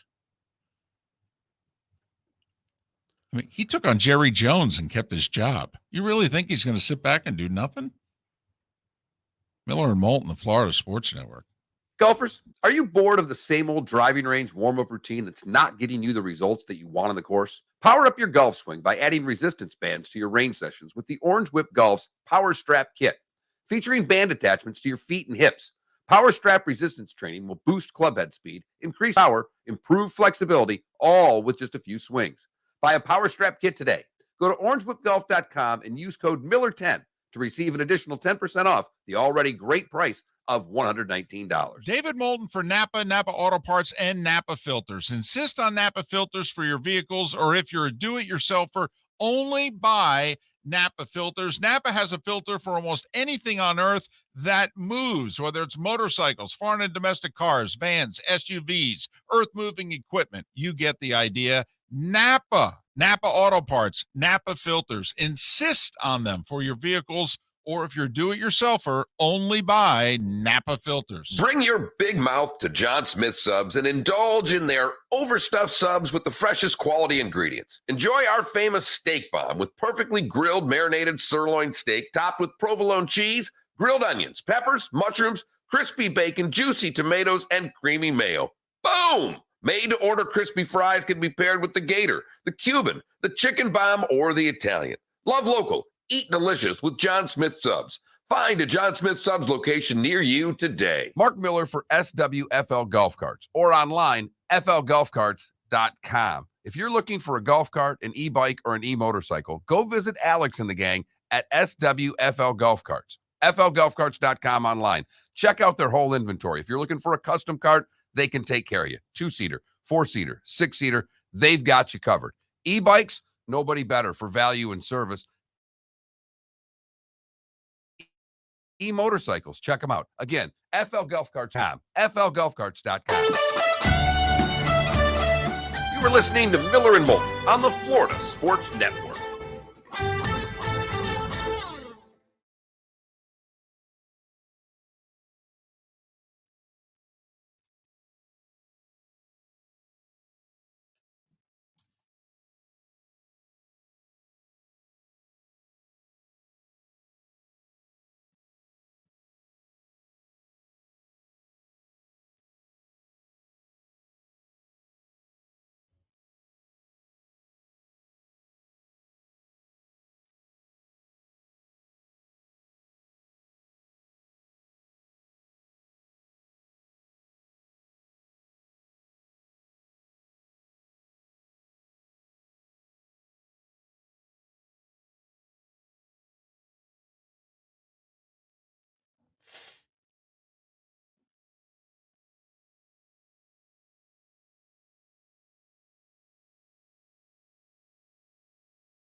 Remember that Gator basketball player? Yeah, he's trying to transfer, right? Well, he's been cleared by everyone except the Gators to play basketball. He's got the $5 million insurance policy, where basically if he plays, he's going to void the insurance policy. K-State's offered him a ride, somebody else, and USC have offered him a scholarship.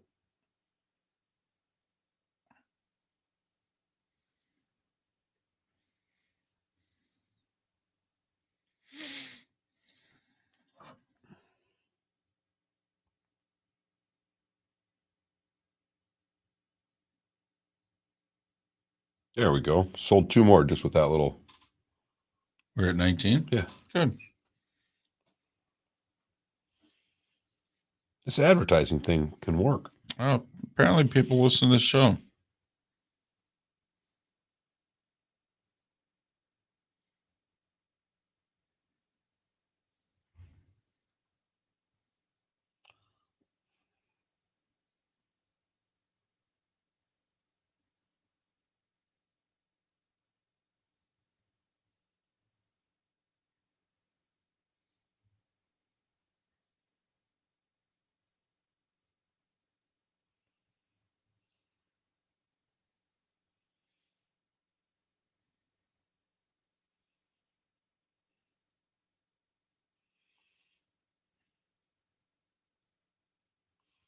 Adam actually really likes him too. He actually said, he says, Randy will be in the background, not say anything. Believe it or not, I've not met a cooler DOS.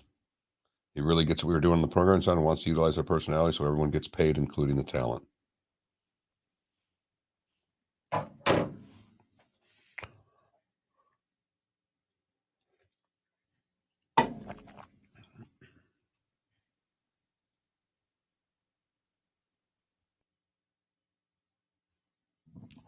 Advertisers, Jimmy.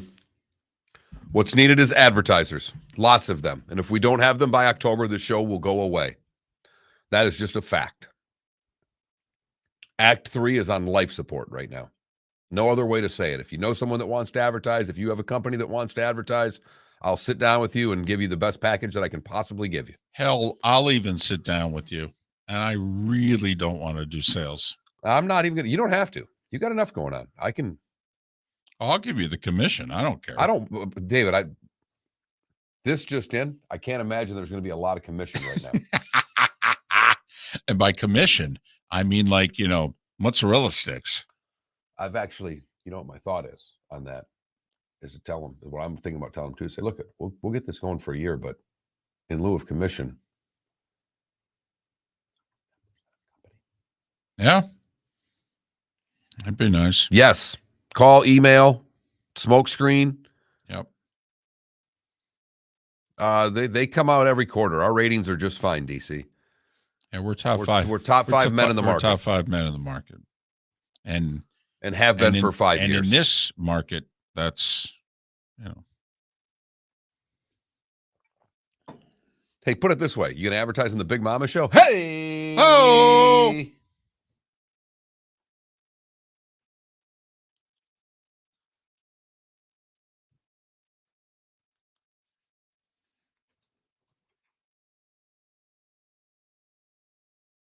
And tickets.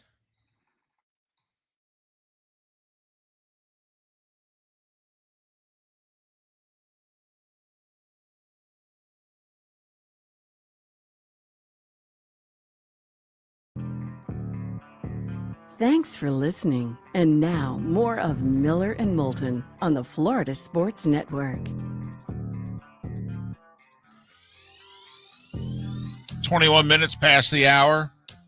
Quite a guest list on the show today. Andy Baskin in a little more than 15 minutes. Pat Kirwan, I think he's at Bills camp today. He was at Patriots camp yesterday. Don't know if it'll be 1 or 2 segments with Pat today. It's basically his schedule, and I don't think he knows it day to day, so how can we? But I'm pretty sure they had Bill Belichick yesterday. They did. I listened to it. They had Matt Jones yesterday. Yeah? Among others at Patriots camp. So I will say they had a terrific conversation with Belichick about Bill Russell. because Bill got to know him. And in fact, he had Russell speak to numerous Patriot teams over the years. And it was really interesting in terms of what it was that Russell preached and also the respect that Belichick had for him. And if you think about it, Bill's resume is pretty good. I mean, pretty good. And by pretty good, I mean, no coach has won more Super Bowls. And he could, in less than a handful of years, be the all-time winningest coach in league history. Okay. And yet, his resume, and if you put it side by side with Bill Russell's, you look at Belichick's resume and you go, well, I mean, that's nice. But, I got to give Mac Jones some credit because he's getting interviewed by the two of them. And they're like, how different is it this year with Bill basically, right. You're the guy. And Bill, and he goes, Bill and I hang. We're buds, and he just tried to play it off. And it was fantastic. Kids hang. Kids got some confidence. There's no doubt there. One thing I always respected about Mac Jones, he grew up in Jacksonville and the Gators wanted him. And he was a 3-star recruit. And, recruits pay attention to what the depth chart is. And he chose Alabama over Florida. And you think about basically Mac Jones would have been competing against Felipe Franks and Kyle Trask. And instead, he chose to compete against Jalen Hurts and Tua. That right there shows you a little something about him. It does. It also shows you that leaked video of Nick talking to the recruit. Saying, well, I don't know, practice. You got a 5-star here. You got a 5-star. I mean, it does go back to when Nick gets you in that room. Yeah. And tells you what practice is like to get you ready for the next level. Because you're not going to Alabama for a degree. I don't even know if you're going to Alabama for the NIL like you're going to A&M for the NIL, if you know what I mean. You're going to Alabama to play in the league. Right. To get that degree. To be best prepared for Sundays. That's what Alabama's all about for you. Hey, we mentioned this in the starting 5 that the PGA Tour, they found some money for next year. Imagine that. Here's an example. The Tournament of Champions purse went from 8 to 15 million. Imagine that. By the way, that's one of those limited field events because, you had to have won the year before to be in it. That's like 30 guys maybe in that thing. So, Mark, that's like a no-cut cash grab. Who the hell would have tournaments like that? There's no interest in that. Next thing I know, they're going to do 54 holes. The Genesis tournament, Bay Hill, the Memorial, the Match Play. Those purses were 12 million, which were big purses on the PGA Tour. Yeah, they're up to 20 now. With a snap of a finger. Wow. That's pretty significant. 12 to 20. That's a big increase. The 3 tournaments that make up the whole tournament, tour championship there, the whole Schwab thing. Yeah, those purses went from 15 million to 20 million. All your FedEx Cup events you're talking about? Right. Which are already cash grabs. Right. You know what they made them? Bigger cash grabs. Right. I will say they made one change, which I like. What they used to have, 120, 125 that would make the first FedEx Cup event. Yeah, beginning next year, 70. And they said we heard from our fans, but what they basically said is they're trying to put a little more emphasis on the regular season and that, too many guys made this end of the season playoff. We want to make you play better to make it. So they're only allowing the top 70. It used to go from 125 to 70 to 30. Right. Now it's going to go 70 to 50 to 30. So, Mark, you know what it is? It's more of a cash grab for the top players. Yes. Imagine, what kind of golf is that? Just guaranteeing money to these guys. They don't even have to make a cut. It sounds like now in a bunch of events. What? That's a dumb idea. What tour would do that? If there was a startup tour today taking on the PGA Tour, would they do something that silly? And the Players Championship, which was the richest tournament on tour. It still is. Well, yeah, they had to add $5 million to it though to now keep it that richest. way. So now it's $25 million purse instead of $20 million. Right. So PGA Tour found some money. You know, there was a time not that long ago, and by not that long ago, I mean in the last 6 months, that some guy, let's just say he was, you know, a very popular golfer who had a lot of credibility when he talked about life on the PGA Tour. Just someone like, say, Phil Mickelson said, you know, it's amazing. I thought they worked for us, that we were the tour, but, you know, the more time you spend around them, it's like we work for them and they're the tour. Just ask them.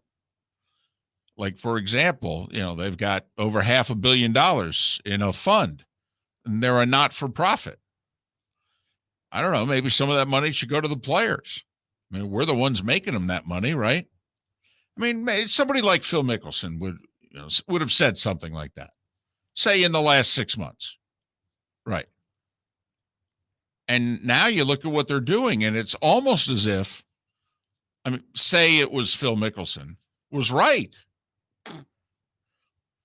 But it couldn't have been Phil Mickelson because we all know he's a blankety blank and right. He's a disgrace. He's not one of the 15 greatest golfers of all time. He's a blankety blank. And he has no credibility. I mean, he only spent 30 years on the tour. So, I mean, what does he know about what they do on tour? I'm just saying if it was someone like Phil Mickelson. Gotcha. Right. So the PGA Tour found more money. What? In a shocking development. Oh, damn. Wow. What'd they need to do that for? I mean, they're the PGA Tour. I mean, no one's threatening them. I mean, it's a virtual monopoly, for goodness sakes. I mean, what do they have to give out more money to the players? I mean, where are they going to go?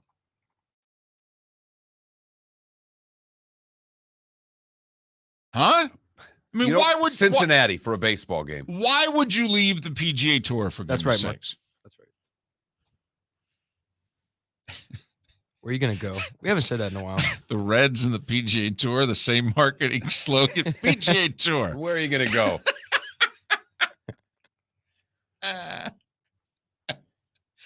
I don't know. I'm just saying. It seems as if something's changed. Not a damn thing has changed, actually. They seem motivated by something, which I can't quite put my finger on, which is surprising because to listen to them. Let me ask you. Deep down, doesn't this...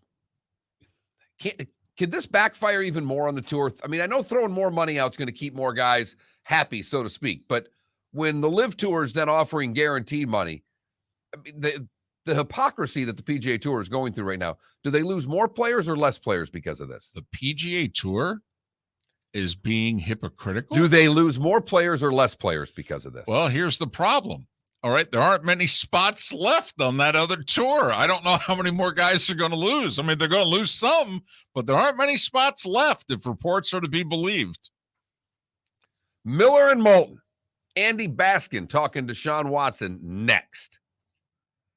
Bring your big mouth to John Smith Subs and indulge in their overstuffed subs with the freshest quality ingredients. Enjoy our famous steak bomb with perfectly grilled marinated sirloin steak topped with provolone cheese, grilled onions, peppers, mushrooms, crispy bacon, juicy tomatoes, and creamy mayo. Boom! Made-to-order crispy fries can be paired with the Gator, the Cuban, the chicken bomb, or the Italian. Love local. Eat delicious with John Smith Subs. Find a John Smith Subs location near you today. David Moulton for Napa, Napa Auto Parts, and Napa Filters. Insist on Napa filters for your vehicles, or if you're a do-it-yourselfer, only buy Napa filters. Napa has a filter for almost anything on earth that moves, whether it's motorcycles, foreign and domestic cars, vans, SUVs, earth-moving equipment. You get the idea. Napa Auto Parts, Napa filters. Insist on them for your vehicles Or if you're a do-it-yourselfer, only buy Napa filters. Mark Miller for SWFL Golf Carts, or online, flgolfcarts.com. If you're looking for a golf cart, an e-bike, or an e-motorcycle, go visit Alex and the gang at SWFL Golf Carts. flgolfcarts.com online. Check out their whole inventory. If you're looking for a custom cart, they can take care of you. 2-seater, 4-seater, 6-seater, they've got you covered. E-bikes, nobody better for value and service. E-motorcycles, check them out. Again, flgolfcarts.com. flgolfcarts.com. Golfers, are you bored of the same old driving range warm-up routine that's not getting you the results that you want on the course? Power up your golf swing by adding resistance bands to your range sessions with the Orange Whip Golf's Power Strap Kit. Featuring band attachments to your feet and hips, Power Strap resistance training will boost club head speed, increase power, improve flexibility, all with just a few swings. Buy a Power Strap Kit today. Go to orangewhipgolf.com and use code Miller10 to receive an additional 10% off the already great price of $119. You are listening to Miller and Moulton on the Florida Sports Network.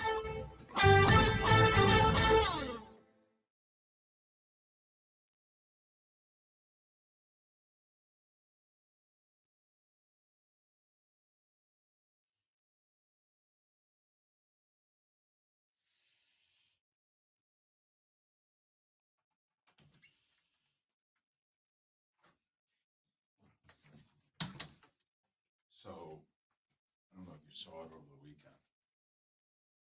So on Saturday, the Astros hit their Seattle's young all-star, Julio Rodriguez. Yeah. Hit him on the hand, and they had to put him on the injured list. It's not broken, but he can't play for a little while. So that was Saturday.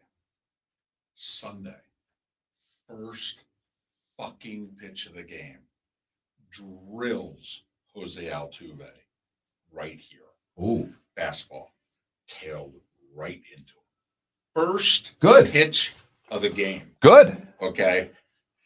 No warnings, no nothing. Nothing else happened. Okay. Altuve literally did this with his head, looked at the dugout. Okay. Went like this. We're even. Got down, went to first. And I gotta say, it wasn't here. Yeah, well, he's Which is 5'4". Okay. But you know where you're supposed to hit him. No, I know. Right? No. Went up and in. First pitch of the game.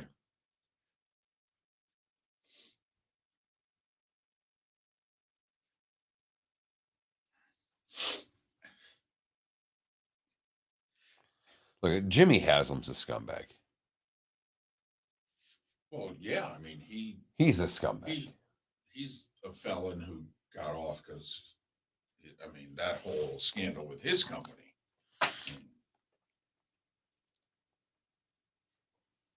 what I will say, though, I would like to ask the Rooneys.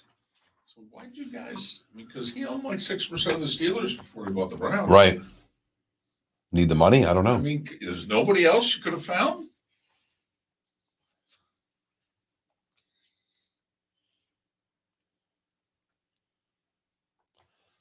And by the way, we can't do it because we're two old white guys. But everybody pound on this whole Murray thing's because he's a black quarterback. It's a joke. I don't buy that at all. Yeah, well, that's because Mahomes. Yeah, I know. Right. Said it. I don't buy it at all. I buy Adams or whoever was the story that he was the place that put out the thing that he's a huge The video game. Yeah. Man. Right. I'll put more into that. Paul, that is a good future poll question. It is. I agree. Does he win one without him? Ooh, rest of the season is now taken over as the leader. Really?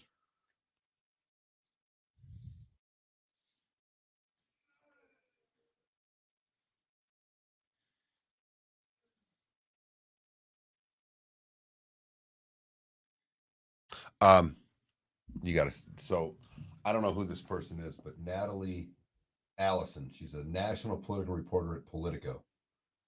This is her tweet from 11 hours ago, David. It's an all-timer. To recap, Trump couldn't decide whether to endorse Eric Grittens or Eric Schmidt in the Missouri race, so he just endorses Eric the night before the election. Now both are gracious. That's an all-timer. Yes, That's non-political, by the way, either. That is not me knocking. That's right. That is not making the ex-president. I think it's hysterical. He doesn't know which one to pick. He does Eric. They both take credit. That's funny. It's just funny. That's all.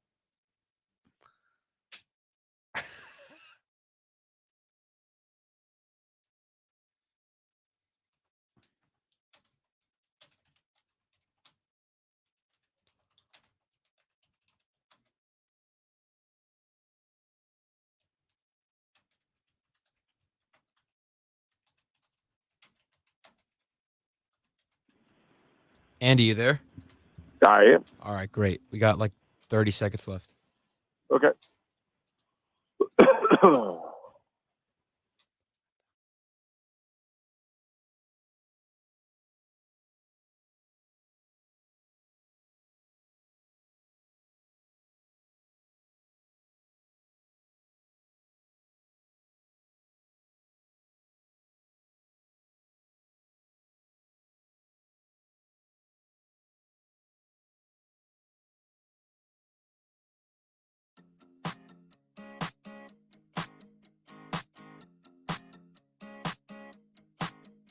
You're listening to Miller and Moulton, exclusively on the Florida Sports Network. 22 minutes before the hour. Miller and Moulton, Florida Sports Network, floridasportsnetwork.com. As you could imagine, he was the focus of our poll question yesterday. He's the focus of our poll question again today. Deshaun Watson. And do you think the hammer, Roger Goodell, is going to do anything with the suspension?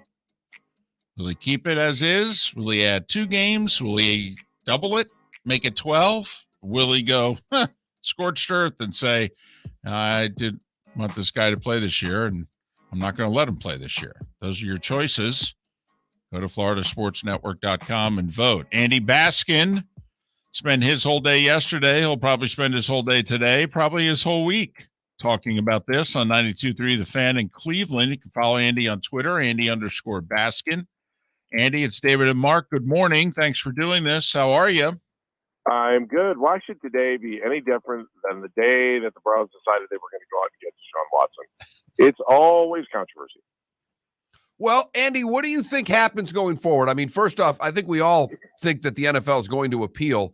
If they do so, what type of additional suspension will Roger hand Deshaun Watson? It's up to them. It's up to the league office. They're going to have to figure out what they want to do with this. If you read Sue L. Robinson's report yesterday, I'm shocked that he only got 6 games. It's a weird conundrum. I mean, do you really want to, all over a federal judge's decision that you pay? I don't know that. I think that we're in a 3-day hold right now. I think the league didn't say anything because they want to weigh out what the court of public opinion is and see what people are thinking. And so I could easily see him, Roger Goodell. To be honest with you, if I was the league, I would drop a $10 million fine on him for every penny that he made last year. He sat out. He still got the 6 games, and then try to move forward. But Sue L. Robinson made it clear in her brief yesterday that he was guilty, and the league is ridiculous in the way that they're sentencing anybody who does anything wrong. And moving forward, they need to clean it up. And it wasn't her job to clean up what the punishment is. The league needs to figure it out. And I don't know what you're in a 10-year CBA right now, and I don't see that happening for the next 10 years. So it's still going to be up in the air, everything from now until the end of the CBA. Andy, what was the reaction of your listeners to this suspension? Was it just glee that their quarterback got off light? What was it? I think that, again, you're talking about Cleveland sports fans in Cleveland. And the majority of the phone calls we got yesterday were, wow, it's only 6 games. We still have a shot for the playoffs. Let's see what happens. I can't wait to see him on the field. This is one of the best quarterbacks we've had on the Browns roster since Otto Graham, someone said yesterday. So the Browns' reaction, the fans' reaction, for the folks that actually wanted to pick up the phone and call, was very excited and probably thinking, okay, 6 games, we can live with that. If Jacoby Brissett can make us 4-2 or 3-3, and then you give Deshaun 11 games, give him 11 games after sitting out 23, then we might have a chance to make the playoffs. That was the reaction. And I'm sure that's the one that called. But then there's the other side of this that you've talked about before, is that people that are still upset, they're not the ones picking up the phones yesterday, obviously. So there's that end of it too. How surprised are you that Cleveland has said throughout this that Jacoby Brissett's the guy? Or do you even believe that? Do you think with yesterday and an appeal coming that they're going to reach out to San Francisco? No, I think they're in. They've at least Kevin Stefanski has made that very clear. Jacoby Brissett is the guy, no question. I don't think they're turning on that at all. They did it the day they brought in Deshaun Watson. They knew exactly what they were doing. They need a game plan. At least there might be a little bit more clarity right now because it could be just 6 games. So at least they can attack things. Jacoby Brissett was taking reps with the ones at practice. I have fully laid into the fact that Brissett was going to start the season as our starting quarterback. So, yeah, I don't think there's any hesitation on that. Talking to Andy Baskin, 92.3 The Fan in Cleveland. Follow him on Twitter, Andy_Baskin,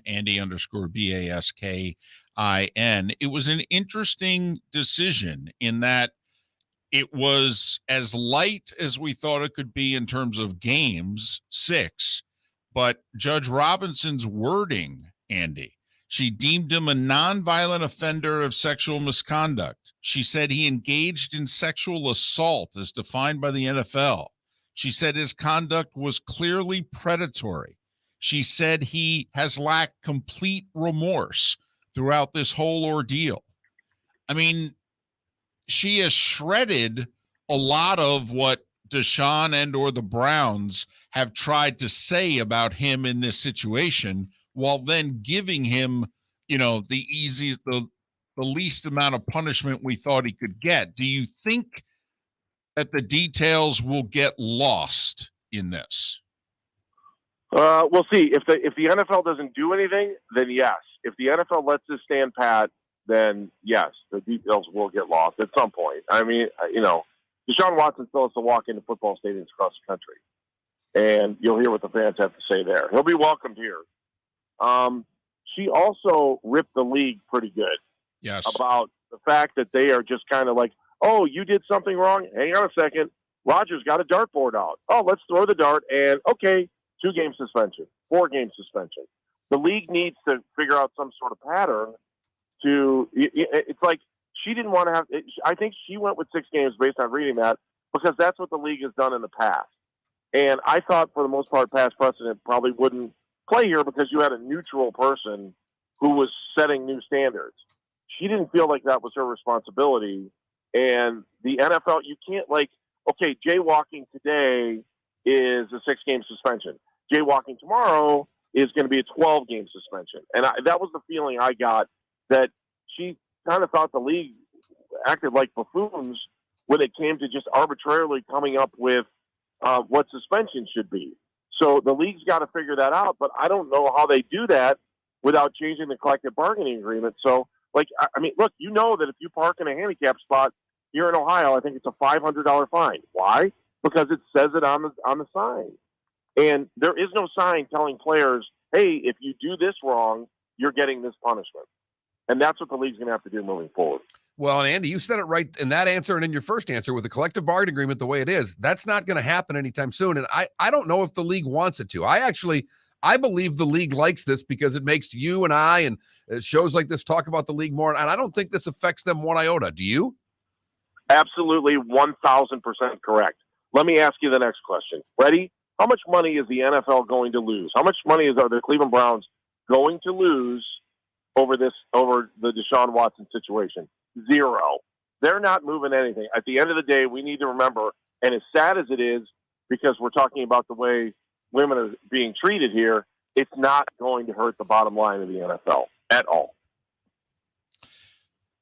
Andy, how come they're not spending any of the $48 million in cap room that they have? It's not like this is the best team in the league. They clearly have areas. I think they could use another defensive tackle at the very least. I mean, why are they going to enter this season with far and away double more cap room than any other team in the league has? I buy into what you're saying, and we've had this conversation too. Part of it has to do with how much money they're going to have to pay down the road and leaving cap space available. You've got some big paychecks that you're going to have to. They've got some decisions they're going to have to make, and the Deshaun Watson bill is going to come soon. I mean, they only have to pay $1 million this year on his contract. Next year, they're going to need that cap space, depending on who knows what the cap's going to be. But I think they want to hang on to that. I mean, where else are they going to bring in a quarterback for 1 year? Okay, well, that makes sense. And I think you won't have any Browns fans that would argue with you. If Jimmy Garoppolo was there, would you not rather have him over Jacoby Brissett or Josh Rosen? So I get both of those things. I think that I do give Andrew Berry credit. He knows what he's doing, and there's a reason why. And I wish they would spend it, but I think they know more than I do when it comes to what are they going to do down the road and having to pay some of these other guys. Okay. Now that it looks like, I mean, we don't think, although a decent number of people voting in our poll question think that the NFL is going to come in and drop the hammer and he's not going to play this year. I think the three of us think that he is now going to play this year and maybe play at least half the year. How good are they? They're clearly a playoff team if he plays. I don't know what they're going to be with Jacoby Brissett. I think they're on the outside looking in.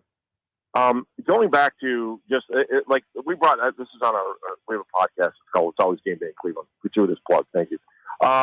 That if this thing gets kicked around and the league decides they want to do something else, the NFLPA is going to sue.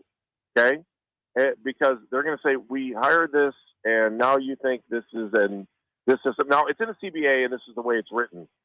But if they sue and this thing goes into federal court, can I just put my hand up and say, why are we wasting our taxpayer dollars on this stuff? Because we just had a retired federal judge make a decision. And then the NFLPA, if they change this or make it an indefinite suspension, the NFLPA, by defending their guy in Deshaun Watson, are going to say, no, we're going to sue. Okay, so what happens next? It goes to federal court. We just had a former federal judge make a decision. Does this really need to tie up our court systems with anything else? We have so much other issues and stupid things going on in our society. A federal judge made a decision. We're going to go back and sue. And guess who gets to pay for that? We do. But what a waste of taxpayer dollars. I hope that if the federal judge, whoever gets this case handed to him, says, guys, you already had a federal judge decide this. Why are you wasting our time, the taxpayers' dollars? What are you doing? Get your you-know-what together. Because, again, I go back and I look at it, and the league did not look good in her ruling either. This hodgepodge of trying to figure out what a guy gets suspended for. But we're not going to see any clarity on it. So it's just a never-ending circle. All right, Andy, and I know you got to go, and so do we, but I'm just going to read this word for word, what's in the CBA.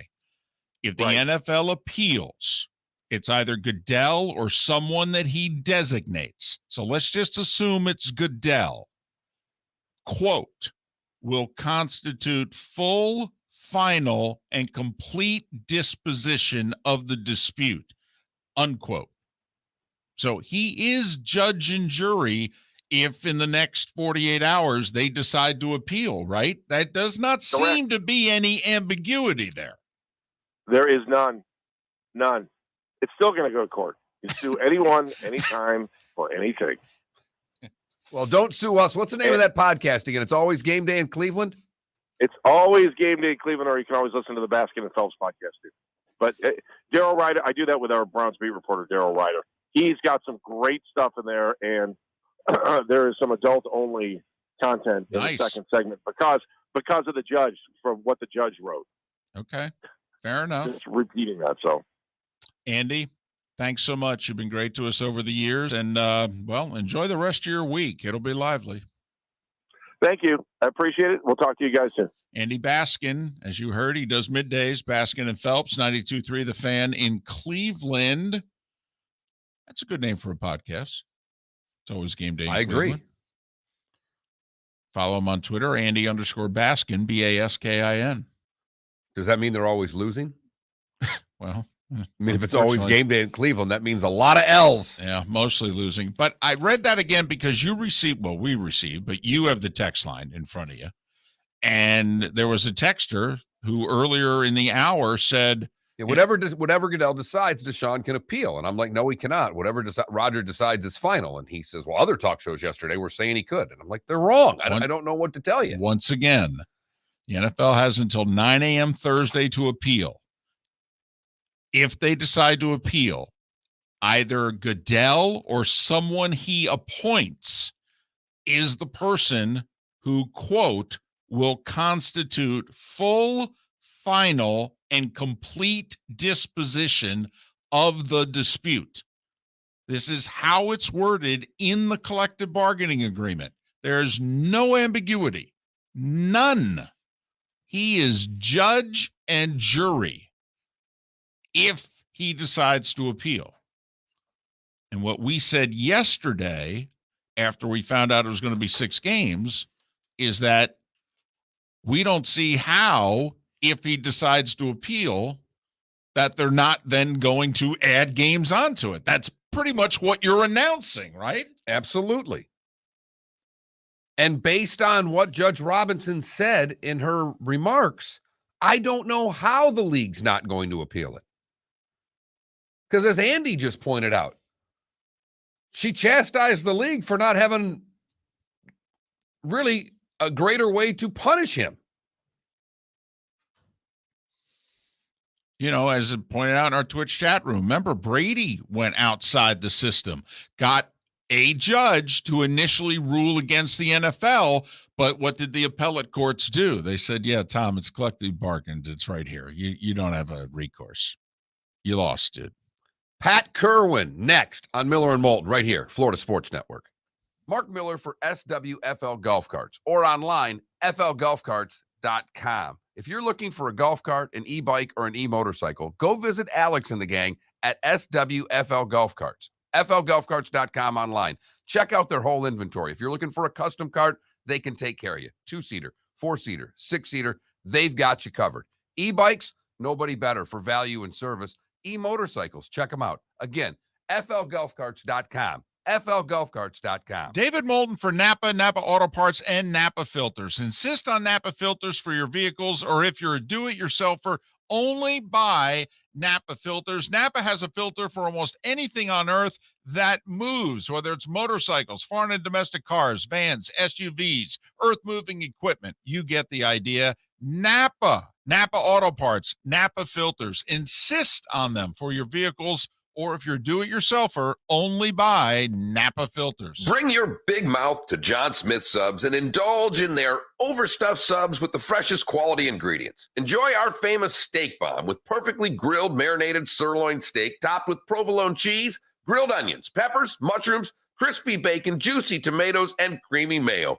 Boom! Made-to-order crispy fries can be paired with the Gator, the Cuban, the chicken bomb, or the Italian. Love local. Eat delicious with John Smith Subs. Find a John Smith Subs location near you today. Golfers, are you bored of the same old driving range warm-up routine that's not getting you the results that you want on the course? Power up your golf swing by adding resistance bands to your range sessions with the Orange Whip Golf's Power Strap Kit.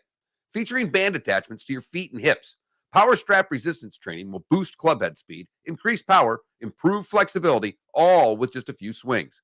Buy a Power Strap Kit today. Go to orangewhipgolf.com and use code Miller10 to receive an additional 10% off the already great price of $119. We did this before the pandemic, and now we're doing it again. The Miller and Moulton Fantasy Football Summit. We want you to win your fantasy football league, so we've recruited an expert just for you. Dr. Roto, who you hear regularly Thursdays on Miller and Moulton during the season, will give you his tips, advice, and insight just days before your fantasy draft. In addition to that, you'll get food and drink and all of your questions answered. You'll leave the Miller and Moulton Fantasy Football Summit with the Dr. Roto cheat sheet so that you can draft a great team and follow his award-winning insight throughout the season. So if you want to win, we'll see you August 11th, Shoeless Joe's Sports Cafe for dinner, drinks, and the doctor. Dr. Roto, that is. Go to floridasportsnetwork.com to sign up today. That's floridasportsnetwork.com for the Fantasy Football Summit. Thursday, August 11th, 7 o'clock, Shoeless Joe's Sports Cafe. You are listening to Miller and Moulton on the Florida Sports Network.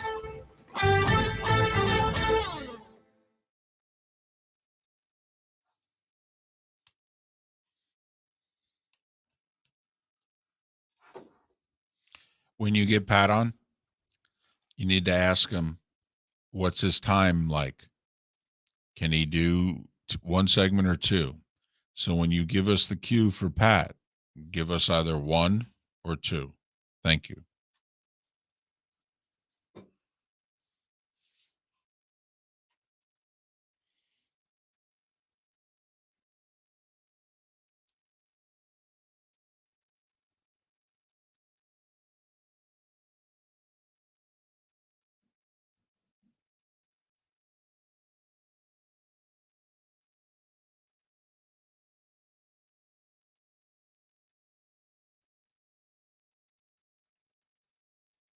Oh, my God. Oh, my God. What a double play. And that's 5. Watch how good these plays get.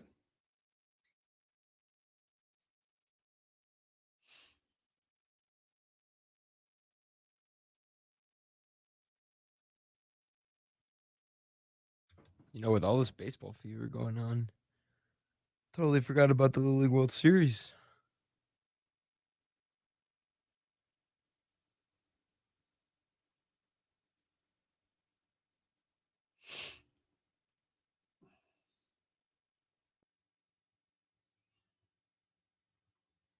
Oh.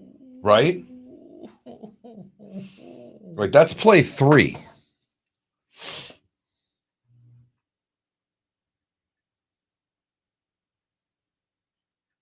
Very good.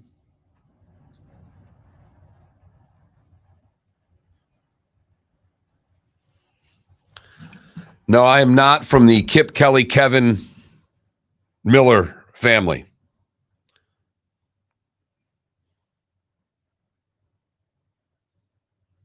Oh, come on. Oh, come on.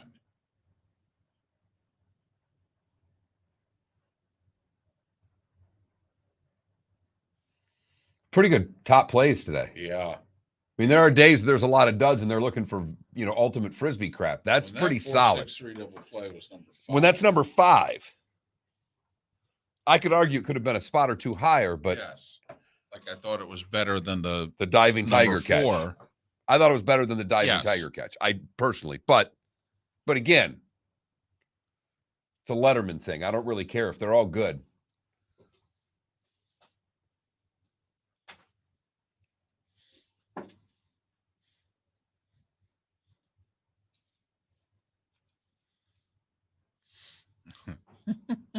No, sir.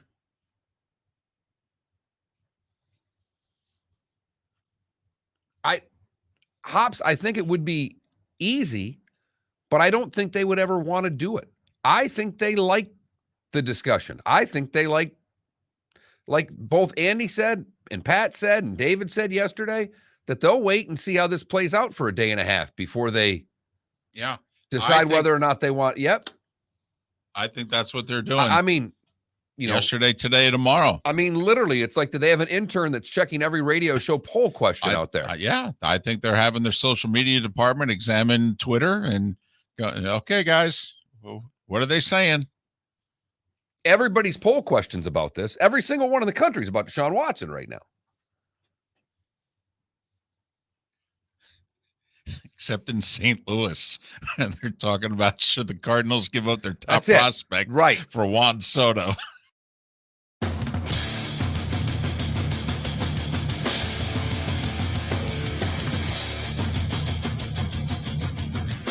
You are listening to Miller and Moulton, exclusively on the Florida Sports Network. And now here's Mark Miller and David Moulton. It is the 8 o'clock hour on Miller and Moulton on a Tuesday. And, well, by now you know what that means. That means Pat Kirwan for NFL Radio's Moving the Chains, weekday afternoons. He began his training camp tours with his co-host Jim Miller yesterday. They were in Foxborough with the Patriots. I believe today Pat joins us from Bills training camp. Pat also joins us courtesy of Pinchers from Tampa to Key West and many points in between. Pinchers, because you can't fake fresh. Pat, are you with the Bills today?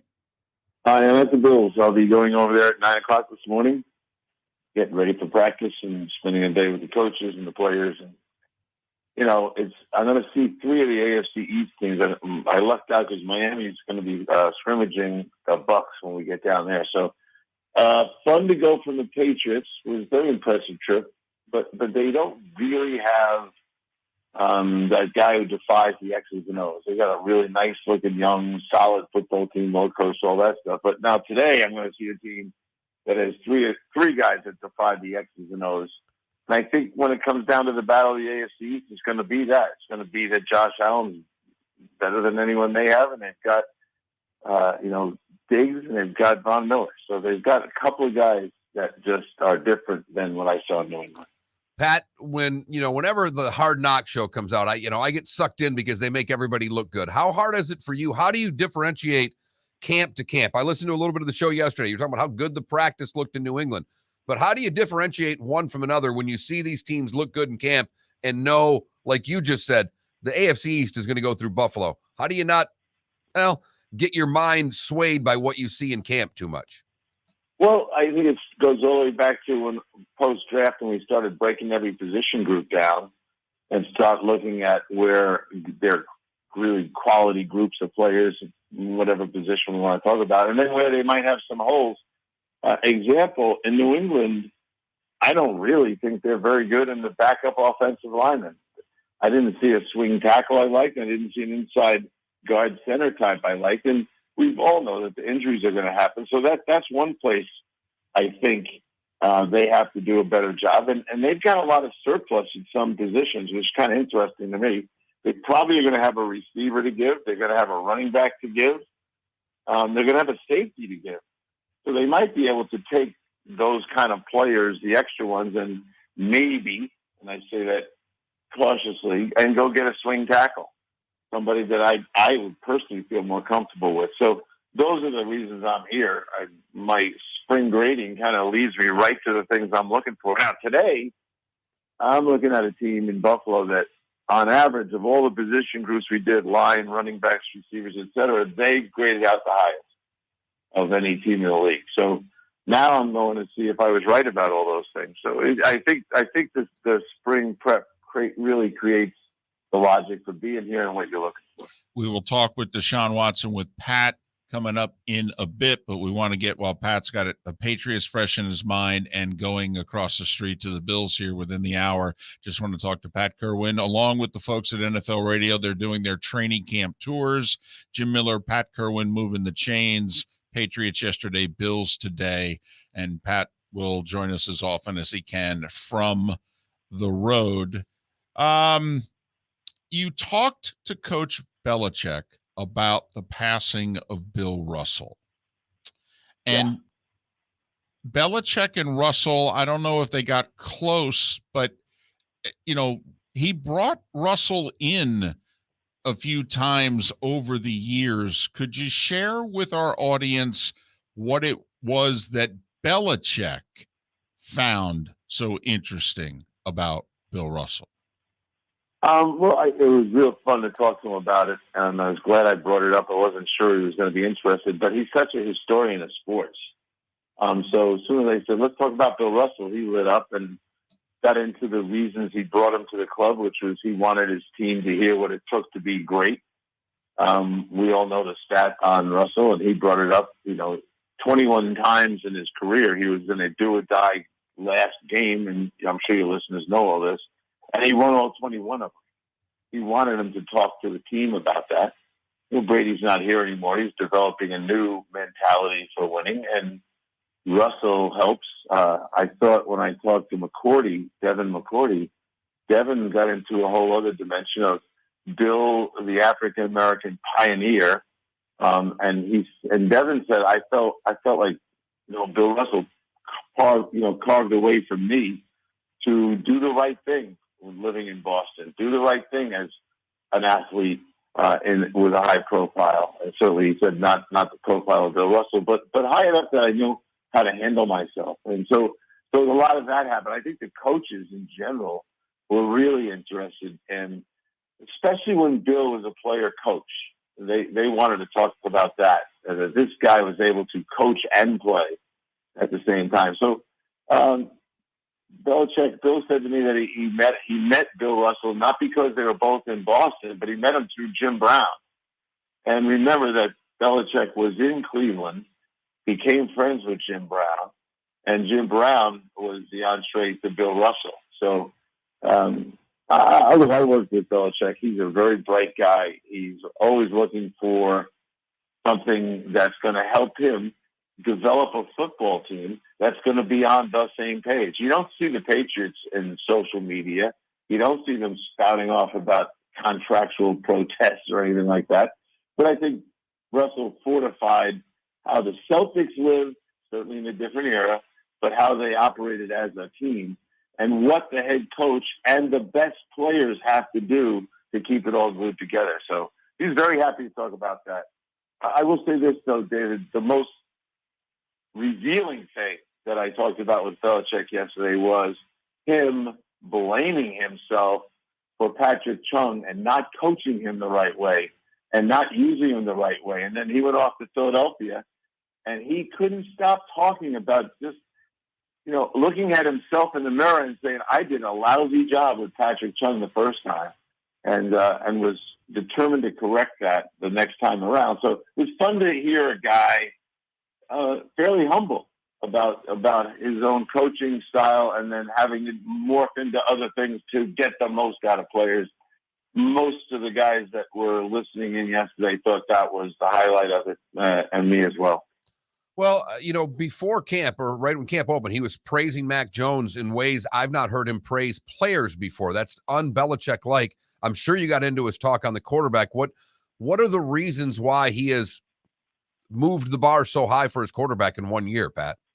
Yeah, well, he used the expression dramatic improvement. So I said, you can't just say that, Bill. You're going to have to tell our listeners what's dramatic improvement.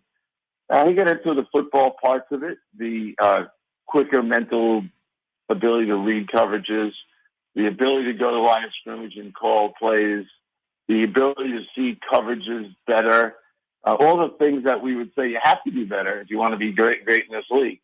But the interesting thing when I was at practice, Mark, was Belichick doesn't leave Mac's side. He's next to him the whole practice. He's literally, and he admitted to me, he goes, I'm with the offense way more than I used to be, and it's gonna stay that way. He is really honing in on the offense and taking Mac to the next level, so they're on the same page. And I asked Mac about it. I go, how does it feel having Belichick right next to you for every second of every day? And he said, we're kind of good friends now. And he just, he said it a little bit tongue-in-cheek, but I think that's where Bill's focus is, and I think it's going to stay there all year. He's trying to get this guy, and I think he feels he's getting him to a new height. And maybe he realizes to take down Buffalo, we're going to need great quarterback play, and I'm going to help this guy become that. Pat, did you or he address the issue of team speed? Because they didn't force a punt the last two times they played the Bills. And that's 14, 16 possessions, whatever it was. More than that, even not one punt. And they looked really slow. Do they look faster? Well, my opening comment to you is that they don't have, in my mind, the guy who defies the X's and O's. Well, Buffalo has three of them. And so it really always comes down to those dimensions to break ties. If Buffalo just had a really nice team and the quarterback wasn't what he was and Diggs wasn't who he is and getting Von Miller, then I'd say now it comes down to coaching, but they don't have the guys in New England yet. Now, he is turning this roster over, and he's kind of excited about maybe some of the rookies. Tyquan Thornton had a terrific day. He's waiting for a receiver, a young draftable receiver, to become a star. Are they slow on defense? I think they're methodical on defense. Now, they got a bunch of linebackers in here now. Remember, he said goodbye to Van Noy. He said goodbye to Hightower. And he's looking for these young guys. Some of them didn't play last year via injury. McMillan, McGrone, those two guys for sure. Then he goes and gets Matt Wilson. So he's trying to be faster. He definitely feels like he's got safety. Now, he loves safeties. I'll say this all the way back to when I was with the guy. He loves big nickel defense, which is 3 safeties in a game. He has 5 on the roster. And the dark horse to surprise everybody is that kid Joshua Bledsoe, a 6th rounder, who didn't play last year. But I think that guy looks like the rising star of hybrid players. And that's how Bill plays. He hasn't had speed merchants. Now, I will say, replacing J.C. Jackson, I'm not convinced they've done that yet. Everybody wants to tell me Jonathan Jones, slow your roll. The other guy had 8 interceptions. So I don't know that they're much faster, but they'll be full of hybrid, David. They'll be full of guys you can't tell if they're blitzes or cover guys. McCourty talked about that just about every corner on his team can play safety, and most of the safeties can play corner. So I think he's going to try to scheme you. It doesn't mean he's going to beat Buffalo. And I don't know if anything. I told you they were the highest graded team of all the groups we did. So he's not there yet. And today, I can't wait to talk to you guys, maybe even tomorrow, about what I now see when I love to see teams back to back. And my suspicion is Buffalo is going to look significantly bigger and better. Pat Kirwan, along with his co-host Jim Miller, have begun their training camp tours on NFL radio, moving the chains. Yesterday, Foxborough and the Patriots. Today, Orchard Park or nearby, and the Buffalo Bills. More with Pat Kirwan on the other side. Pat joins us, as always, courtesy of Pinchers, from Tampa to Key West and many points in between. Pinchers, because you can't fake fresh. Make sure you take part in our poll question.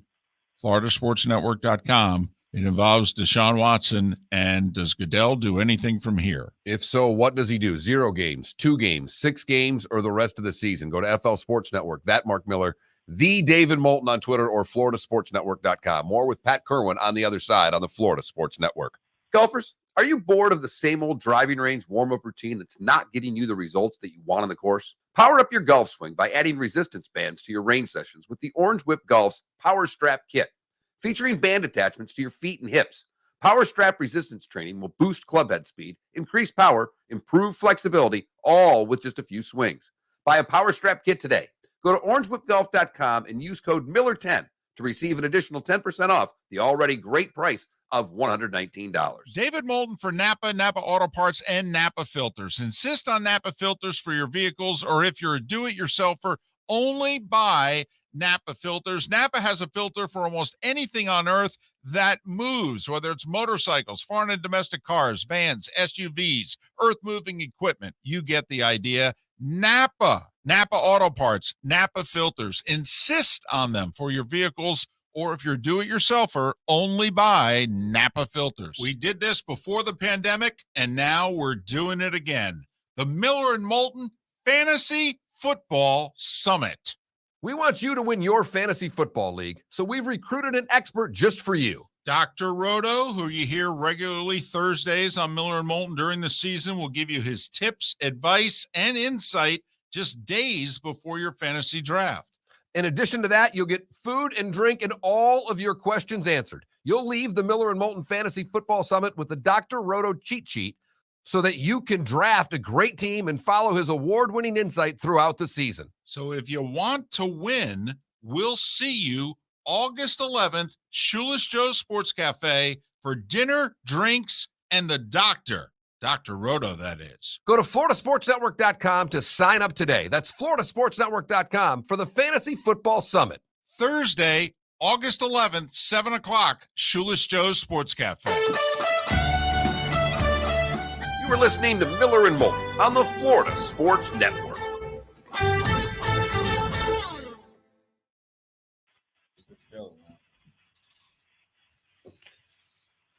Loved your interview yesterday with the lineman there, Barmore, rather. Oh, yeah. Now, if you saw him, I wish it was TV, not radio, Mark. He literally was at a 2-hour practice. He's a big man, 330 pounds. He came right in to do the interview with us, still in all of his equipment. He must have lost another 10 pounds of water just sitting there. I just love the first question. You know, he's so excited. I just want to get my hands on somebody. I was just laughing. David starts to show it every day, talking about the Hall of Fame game. Just if you want to see adults in shoulder pads and helmets hit each other. This guy was excited as we are about hitting someone yesterday. That just his enthusiasm came across the radio, Pat. Yeah, I'm glad you got it that way because that's who he is. He is one excitable guy, and I talked to Belichick about him for a while, and he said, "Look, the guy loves football. He loves practice. He's going to develop quickly here. We got him in good shape, which I don't think he always was. He looks really in good shape, no gut, nothing, and he's just moving around real fast. And they're going to turn him loose a little bit more and let him one gap penetrate more." I said, when you're big and slow, everyone says two gap you, but if you want to be a one, and I asked him, what do you like most? He goes, I like it all. I go, no, you don't. Nobody likes the two gap if they can one gap. He goes, yeah, you're right. It looks like they're going to let me do it. So it was fun talking to him, and he's so young. You're looking at a kid. Well, and think about who his two coaches after high school have been, Saban and Belichick. But that Belichick, when they were thinking about drafting him, just called him up and said, listen, I'm thinking about using him for this and this. Can he do it? And Saban's not going to lie to Bill. So when he drafted him, I thought to myself, wow, that's a good fit. Yeah, it's fun to see him right now as compared to last year. He just was a chubby kid, really, and he was big enough to have to play, and he did play, but he wasn't good enough to be excited about it. He kind of like you saw it, but now watch out. Now he's got this big old body moving around like a wild man. Yeah, he got by at Alabama. Sorry, Pat. He got by at Alabama on talent. Like he was not a consistent starter. Saban was frustrated with him, but boy, when he wanted to play, there were times in which you went, damn, he's the best lineman on the field. Yeah, national championship game, in the playoffs there. You all of a sudden you saw the real guy. Well, I saw him at practice, and he was helping the defense dominate the offense. And again, I don't like their inside players. Any of the backups go in, he was just mauling them to death. Well, didn't they lose a couple offensive line starters? Shaq Mason. Yeah. Shaq Mason. I mean, well, then how did the that Cole Strange there, how did he look yesterday? He looked like a country kid. He was uncomfortable coming on the show. I said, forget it. Tell Cole. I was talking to the PR guy. I said, tell Cole next year will be time enough. And Cole goes, thank you. It's kind of like, but he's got to start. Right. There's some bad mothers around town. So it's Shaq Mason to me and J.C. Jackson. Those are the two guys. Even when they had Ted Karras old and not able to keep going, but he could have tricked Barrymore into making some mistakes. But the young guys that are in there, I don't see it that way. I know you like their wide receiver depth and running back depth better than the last year, but do you think, I don't think they have a guy they got a double team though. I just think that they're all just, No, I agree with that. That's why I said they don't have a guy who defies the X's and O's. Right. They don't have, a Diggs. They have now Devontae Parker. We all know what he is and what he isn't. He'll be better in New England just because they want him to be better. And I think the guy was detached a little bit. The guy that I think might have a chance to surprise all of us is that Tyquan Thornton. Okay. He made a ridiculous catch yesterday, and he just saw that there's something really to that guy. We'll see. But all right. I think the quarterback doesn't care. I think we're coming back to the open guy.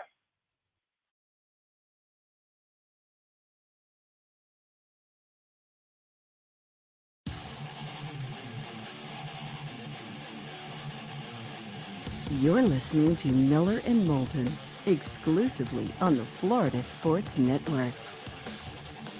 21 minutes past the hour. Miller and Moulton, Florida Sports Network, floridasportsnetwork.com. Go to the website, vote in our poll question. It concerns Deshaun Watson and whether or not there will be any additional penalty handed down by Roger Goodell in the NFL. First, they would have to appeal yesterday's ruling. But what do you think the NFL is going to do? Accept it as is, or add 2 games to it, double it, or make it the rest of the year? That's our poll question, floridasportsnetwork.com. Bob Nightengale of USA Today to talk all the baseball trades from yesterday. He'll join us in about 15 minutes. Pat Kirwan rejoins us live across the street from Bills training camp after being at Patriots training camp yesterday. But Pat, obviously the big story was finally a verdict in the Deshaun Watson situation. 6 games, pick it up anywhere you want. Your thoughts on what went down yesterday? Well, I thought, and I don't think any of us thought Robinson was going to declare no penalty, no punishment. And so we had to make sure we cleared that, because if she had said that, then this is over, as your listeners know. So she didn't. She said 6 games. Second, that 6-game thing was made public, people started comparing it to the Ben Roethlisberger penalties. And then at that moment, what had transpired, at least for the people we were talking to, were like, that's not good enough.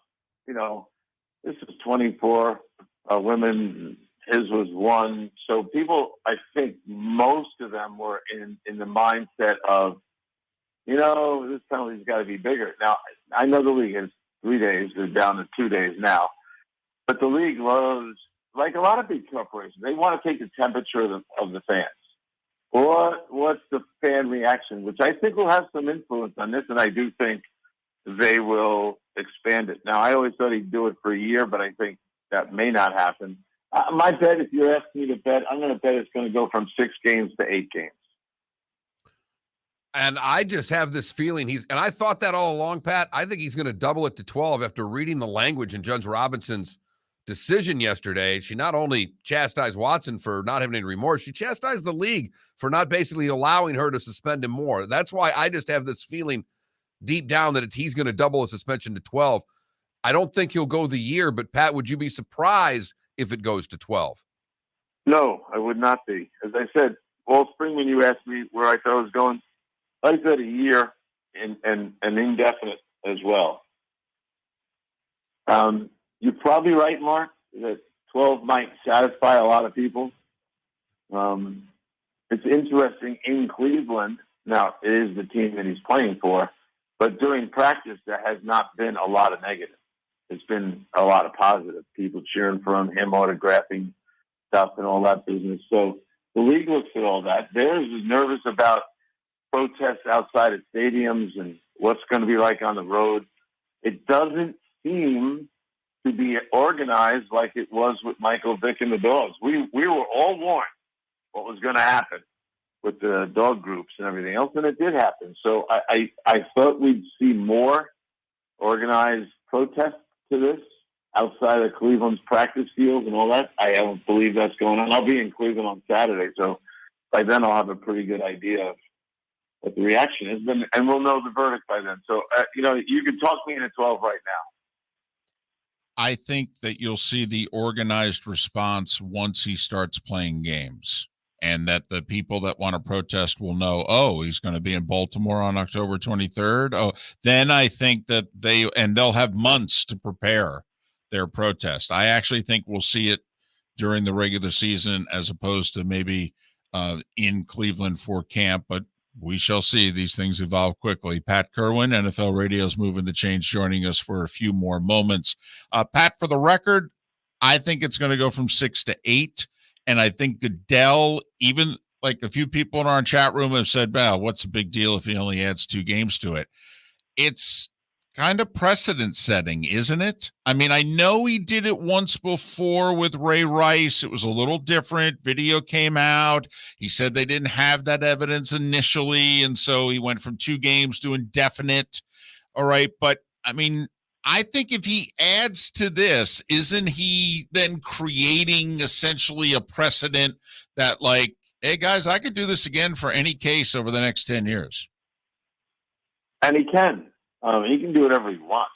And people cry, where's the consistency? Well, none of these things are always exactly the same. They're all a little different. But Roger never, and I remember this conversation I had with him, I said, hey, in this next CBA, I mean, this last one, I go, they're pushing to take your power away. And he goes right to my face, not negotiable. So he still owns the power. Robinson sets the guidelines, as she did, and then he has to determine the ramifications for the league's responsibility and the public image of the league and everything else. So as long as Roger Goodell has the power to do these things, he's not going to live by, well, let's see, last year I gave 6, so I can only give 6. No, I think the guy clearly looks at every case differently, and he never lost his power. So when they get a new president of the NFLPA, he still won't lose his power. And he does everyone differently. And Pat, I really believe that the league and Roger like it like that. I think they like the fact that shows like ours are discussing every suspension, and whether or not there's consistency or not consistency, it keeps this league at the forefront of the Sports Talk 365. And we found off seasons now are as invigorating as during the season. I mean, hell, this Deshaun Watson case we've been talking about for months upon months. I don't think Raj cares that it's whether it's consistent or not. Do you? No, I don't think anyone can prove what consistency is with each case being different. So what that guy cares about is the image of the league, and as it relates to advertisers, season ticket holders, TV deals. I said this on your show 100 times. The only thing that's going to stop the NFL is the NFL. There is no outside force from basketball, hockey, baseball. Forget all those things. They're never going to stop the NFL wheels of progress, but they could always screw themselves up. And I think he thinks about that every day. Pat, we got about 30 seconds or so. What's your schedule the rest of the week? Let folks that may want to check out your show, let them know where you're going to be. Buffalo today, then we're flying over to Detroit, Little Hopper. We got the Lions tomorrow. Very anxious to see where they're going. And then from the Lions, we're heading to Pittsburgh. We'll spend 2 days in Pittsburgh. It's always a 2-dayer with those guys. We'll do a live show from that scrimmage on Friday night. Then we're heading up to the Cleveland Browns. From the Browns, we go to the Washington Commanders and then the Ravens. And from the Ravens to Tampa Bay. And then we head out west. Coming to Vegas and Seattle. And I told Pete Carroll yesterday, I'm not coming till you're cleared of COVID. Hurry up. So in theory, we could talk to you Friday because you will have seen the Steelers the day before, and you're doing a show Friday night, right? Yes, absolutely. I can come on Friday. All right. Well, listen, So safe travels. And then I'll have notes for you. Safe travels. Great talking to you guys. Good luck with the flights, and we'll talk Friday. Pat Kirwan, NFL Radio's Moving the Chains, weekday afternoons, although the one Friday night show from the Steelers live workout, which is a tradition and always a treat if you're into training camp. It's one of the jewels of NFL training camps.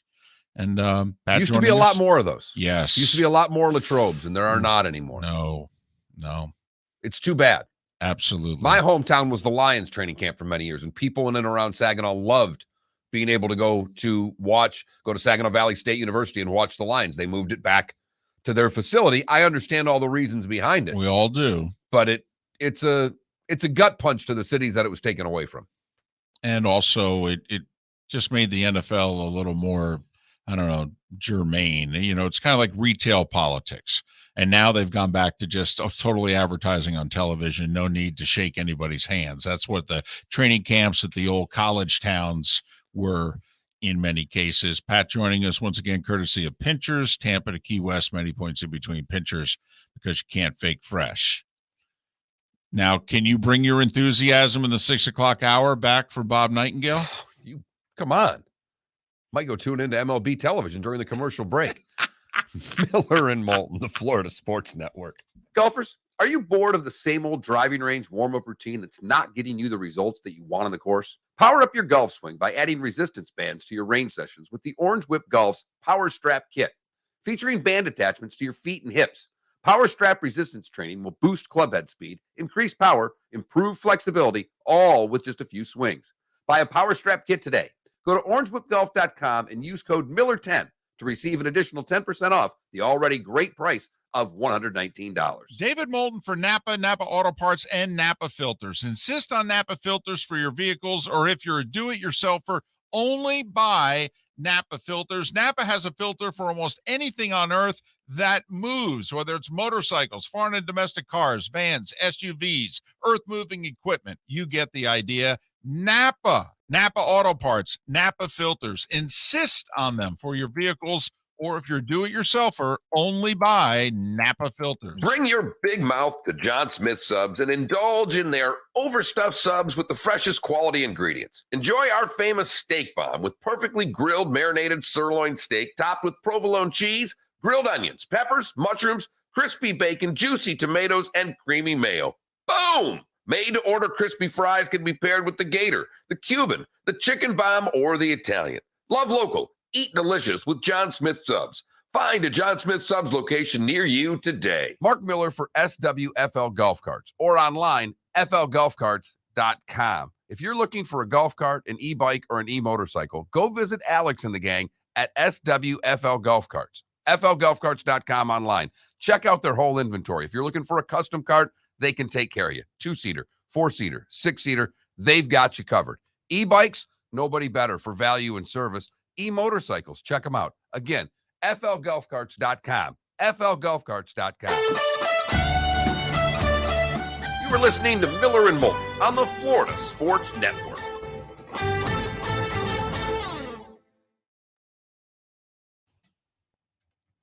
So they just showed some footage from Chiefs training camp where they were like running a play at the red zone where they snap the ball and they go left, and then Mahomes pitches it to Clyde Edwards-Helaire behind the back. You saw that? I think he did it over the weekend, but yes. He's going to pull that off in a game.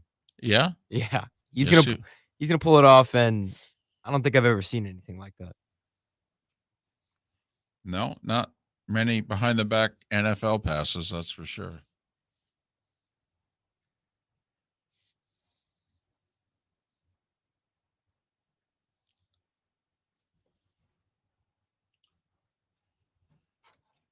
God, I can't wait for football. Sound like a broken record, but I don't care. It's going to be so good this year. College and NFL. That's a good future poll question. What are you more excited for, college football or NFL?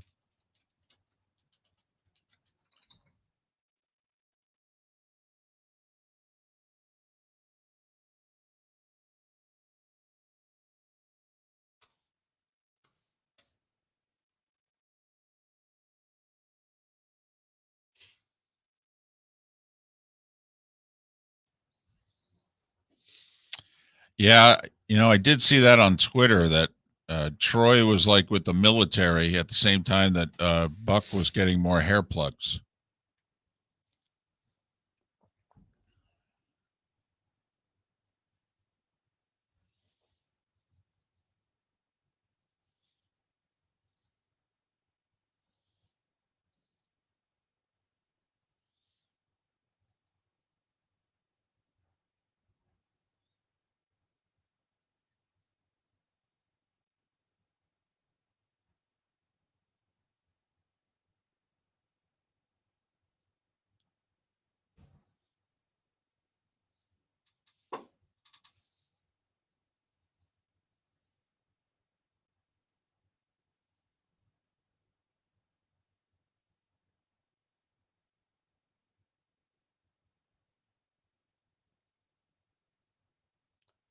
The fact of the matter is the Bucks don't like J.C. Strutter. He may just not fit their system. That's what Rich Stroud is saying on DAE this morning. Just for what it's worth. That and the Dolphins plan a season-long celebration to mark their 50th anniversary of the 17-0 team. They apparently, and their biggest game that they are doing celebrations at is apparently the Steelers game. They're wearing the throwback unis, and apparently they have the most 72 Dolphins shit lined up in the Steelers game. They did beat them in the AFC Championship game that year. Right. That's the week after the reception, right? Yes. Yep. I mean, or the trap. Right. I mean, there is nothing more fun, and I know I've told you this a million times, walking through that airport and go, why is the ball not on the ground? I don't say it loudly either because I'm afraid I just say it to Eve and she gets mad at me. Because some yinzer could come club me from behind here in that shit. Well, the first time I saw it in the airport, my thought was they didn't win the championship that year. They lost the next week. Of course, also the fact they were hosting that game against a team that was 15-0 is just It's rich.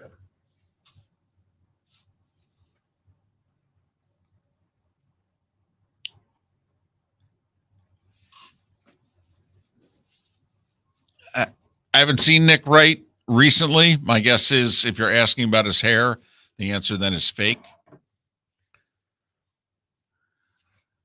Carl Ravitch, all right, was in Harrisburg. He was there for a year, and hair thinning, the whole deal. He goes on vacation. He comes back from vacation with a full head of hair. I will say, Carl's got really good hair. Most people don't know it's fake. Where's Buck going lower? I don't know. I just saw he did as the procedure. He was awake for it, and then somebody took a picture and he tweeted it out. Attaboy. Bob Knight's net. He's going straight to voicemail. We're coming back right now. Okay. Well, Leave a message. Leave a message.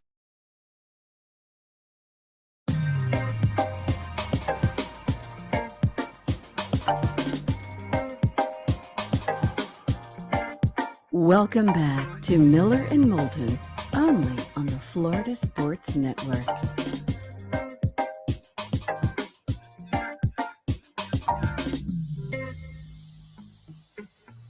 "22 minutes before the top of the hour. Miller and Moulton, the Florida Sports Network. FloridaSportsNetwork.com. Efforting with Bob Nightengale, one of the best baseball columnists out there. He does it for USA Today. Hopefully we can talk to him. The trade deadline is 6 o'clock tonight. So we're talking 9 hours. 9 hours, 20 minutes type deal. A lot of activity yesterday. But Ohtani was taken off the market by the Angels. And Juan Soto, they say it's down to the Dodgers, Padres, and Cardinals. Oh, my. Yankees apparently not willing to throw their top prospects into the deal. Cashman's not a top prospect giveaway guy. So, the Yankees made a bunch of deals yesterday. They brought in 3 guys. And gave up prospects to do so. They gave up what? Their 5th best prospect, according to most rankings, and a bunch of the depth in the organization. Right, and they were all between 5th and 20th in their rankings. Right. Yep. And they did similar things. It didn't work out with Joey Gallo last year. They gave away 3 or 4 prospects that were all kind of, somewhere around 12 to 18 in the rankings, and Gallo's been a disaster. But, that's how Cashman prefers to operate. And obviously, if you're going to get Juan Soto, you got to give up your big dogs. And he doesn't want to do it. Could you just imagine, though, Judge, Soto, and Stanton? No, actually, I couldn't, David. I mean, that'd be ridiculous right there. This just in, Judge is homered again. No, I'm not talking about last night. I mean, during this show, Judge is homered again. On 43. Yeah, on August 1st. Yeah. It's on pace for 65. I don't know at what point is he just not going to get pitches anymore. I mean, at some point, he's going to get pitched to the way Bonds was getting pitched to, where everything's going to be away. You would like to think, right? You would like to think at some point it's like, don't we have to have somebody else beat us? Stanton's on the IL too. I mean, it's basically it's Judge and it's Rizzo. Rizzo's had a terrific year. I mean, don't you have to figure out a way to pitch around it? Right now, Judge is in the last week and a half, because he's got 10 homers in 10 games, something ridiculous like that. 10 and 12, something crazy. But if you look at the highlights, A, almost all of them are fastballs, and B, they're all out over the plate. So he's hitting a lot of mistakes right now, but he's crushing them. Right. Well, that's the thing. And if they're going to keep trying to, throw those little cutters outside. You leave one over the middle of the plate, it's gone. And if you can't get inside on him, it's gone. And he is swinging hard. I mean, he's like DeChambeau on the tee, if you know what I mean, is how hard he's going after the baseball right now. So trade deadline, a shade over 9 hours away. It'll be interesting. Are the Red Sox going to break it up? They won last night. They got to 500, so they're 3 back. Of course, they've got at least 3 teams. They've got a leapfrog just to be the 6th seed. And can they really think they could do anything once they get there? But they're the Red Sox. And so, will the Marlins sell off today now that they're 9 games below 500 Gosh, and they're out of it? I hope so. Yeah. I mean, even if they just make a deal, like the Texas Rangers have been making a lot of deals. They're obviously are not for this year. They're like 10 games below 500. But Texas actually has a positive run differential. They think they're real close to being good, and they think it's going to be next year. So they're actually making deals in the last 2 weeks, knowing it's not going to get them in the playoffs in 2022, but that they're going to be pretty damn salty in 2023. I would like to see the Marlins make a deal that will make them better for 2023. It should be trading a pitcher for a bat. Yes. Or 2. Also expect the Rays to do something today.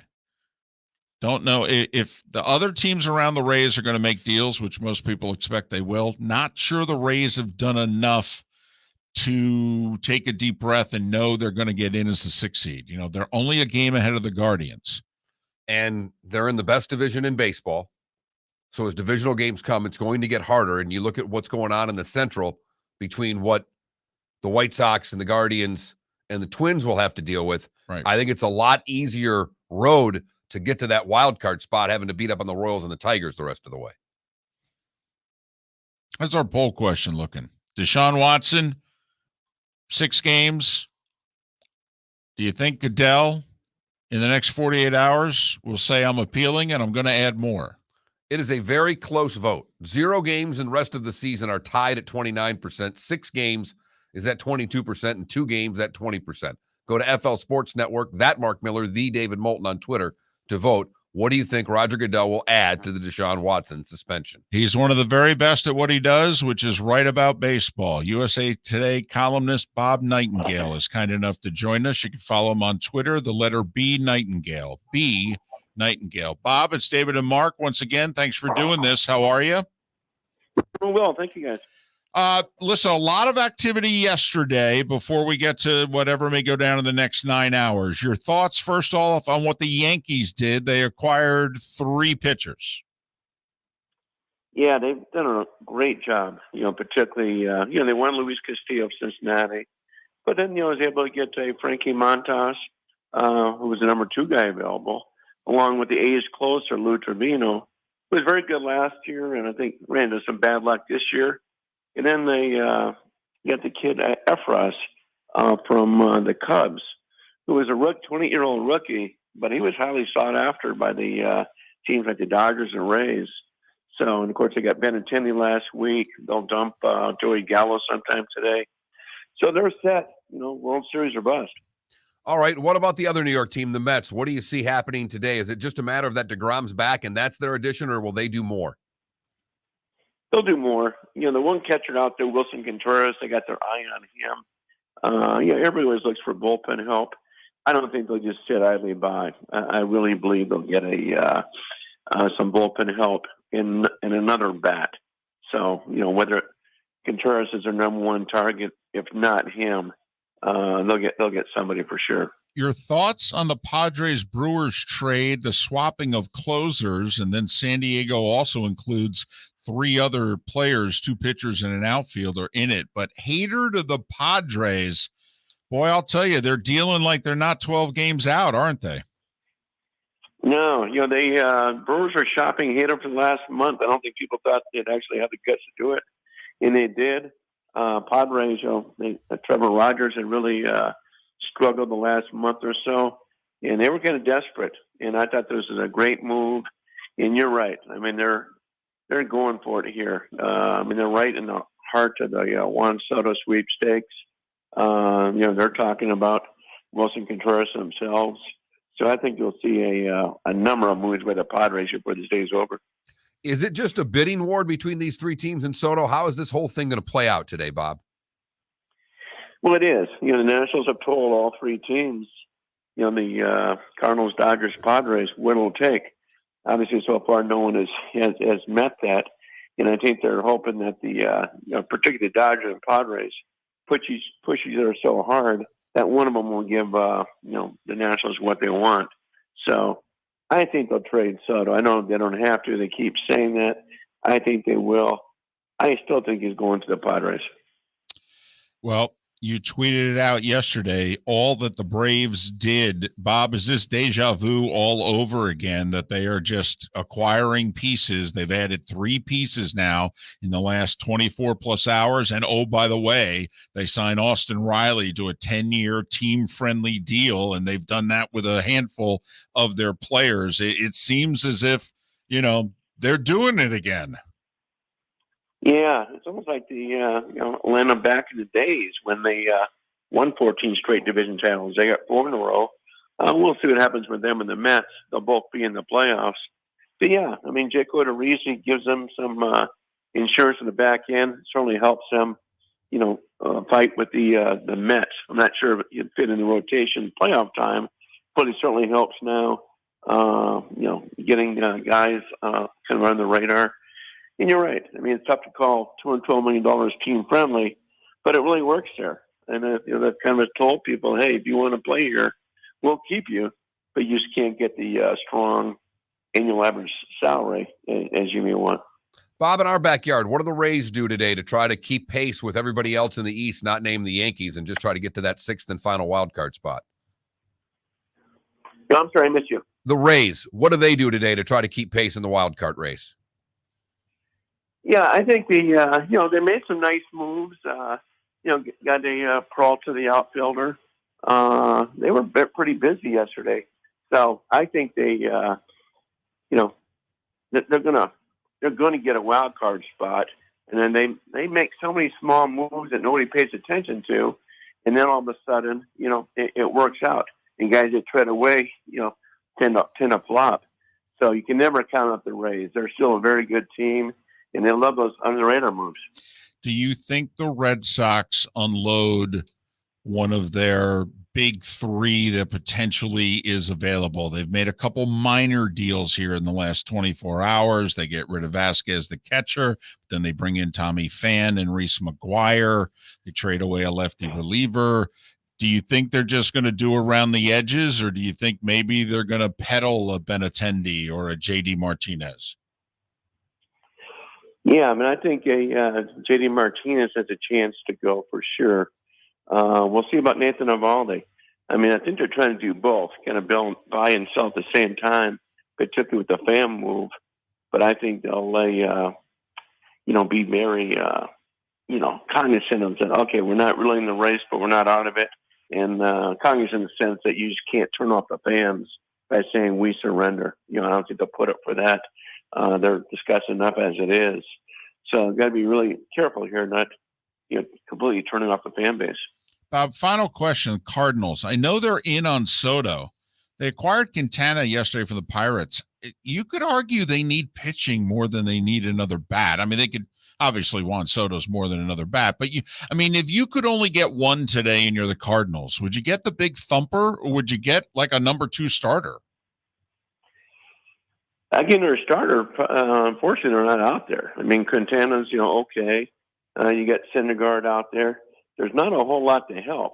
But I agree with you completely. They need starting pitching, even bullpen help, but particularly another starter, more than a Juan Soto. And they're going to lose all these pitchers too. A bunch of them are free agents after next year. You really can't count on Dakota Hudson.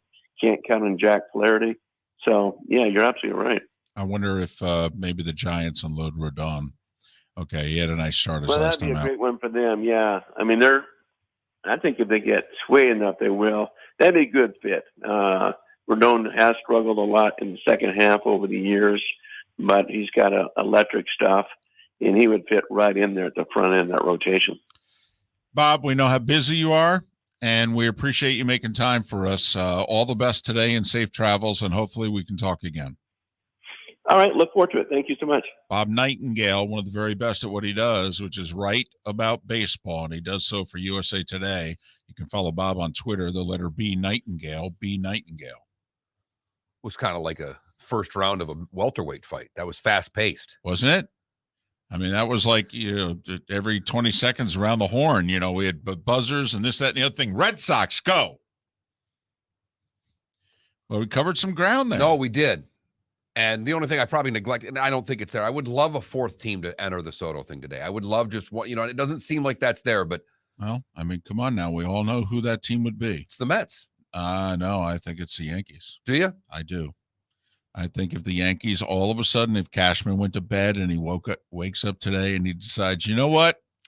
Okay, we'll throw so-and-so in the mix. Call the Nats. Tell them they can get, the prize young shortstop, or they've got a shortstop, a center fielder, and a pitcher that they're like, these three are untouchable.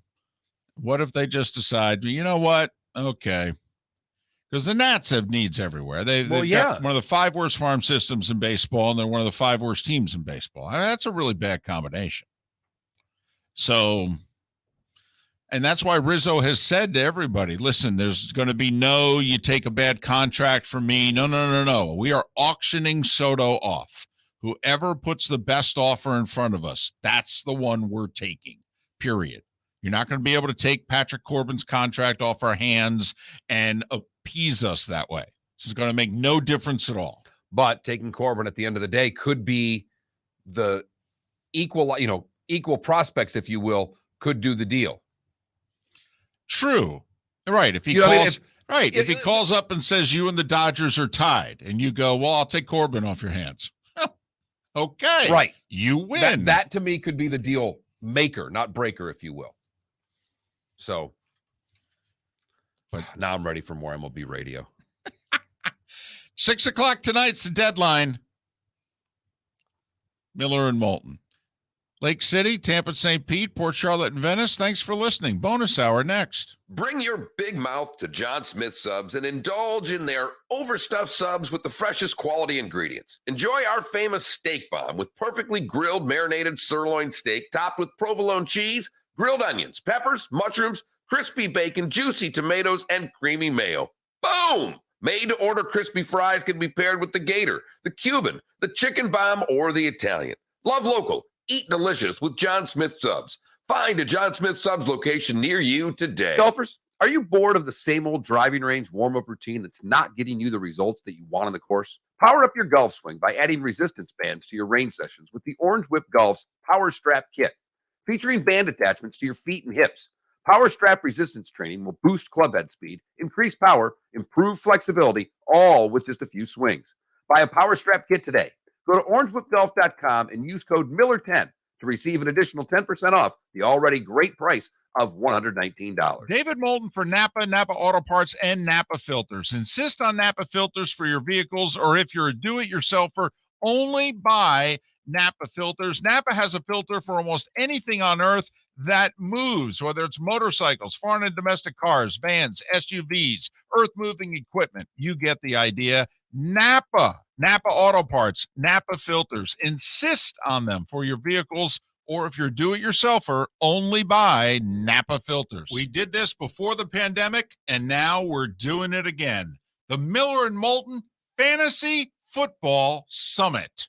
We want you to win your fantasy football league, so we've recruited an expert just for you. Dr. Roto, who you hear regularly Thursdays on Miller and Moulton during the season, will give you his tips, advice, and insight just days before your fantasy draft. In addition to that, you'll get food and drink and all of your questions answered. You'll leave the Miller and Moulton Fantasy Football Summit with the Dr. Roto cheat sheet so that you can draft a great team and follow his award-winning insight throughout the season. So if you want to win, we'll see you August 11th, Shoeless Joe's Sports Cafe for dinner, drinks, and the doctor.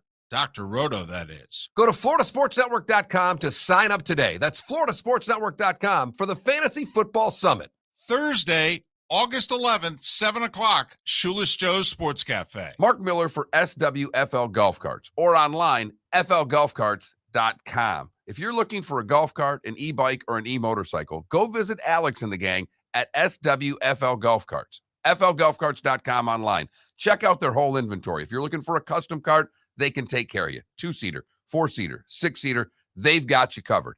E-bikes, nobody better for value and service. E-motorcycles, check them out. Again, flgolfcarts.com. flgolfcarts.com. You were listening to Miller and Moulton on the Florida Sports Network.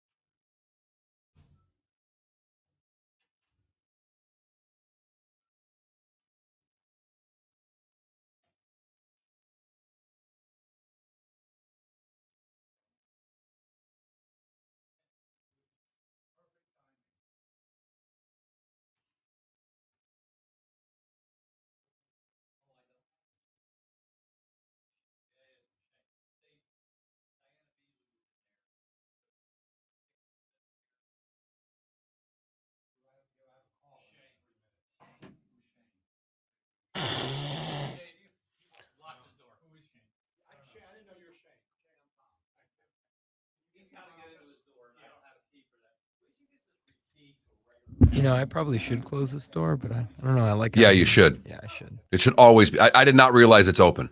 I can hear it all the time. When you open your mic, it's got to be. What are you thinking?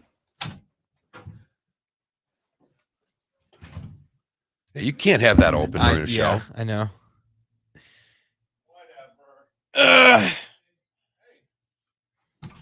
You're Shane? Mr. Program Director didn't know who Shane was. He couldn't get in his office. Somebody locked himself out. Oh, yeah. And so and he just said to Richard, "Who's Shane?" I'm like, "Who's Shane?" That's fantastic. I guess you paid. So bad. I would never say that out loud. Who's Shane? It's the most important guy in this building. I was going to say. Most important person not named Beasley in this building. Well, Rick Peterson and Richard. Top three. top three. He's a medalist. Yep. Number one production guy, engineer, and guy that pays you. Those are all they're all on the podium. I just don't know which. Are Stan and Haney still on the radio? Oh yeah. Oh, yeah. They do afternoon shows, right? 2 to 6. Yes. Gotcha. Oh, now on pace for 66. 10 homers in 12 games.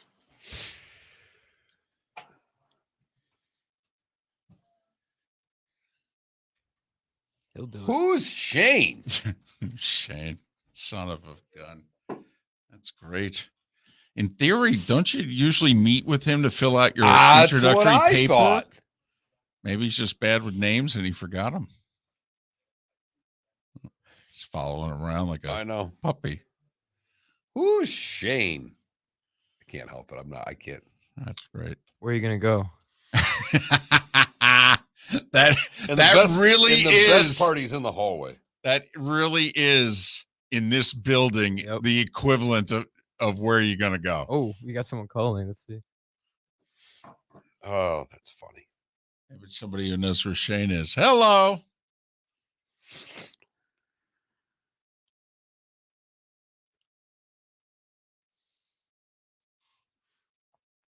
It's true, KW.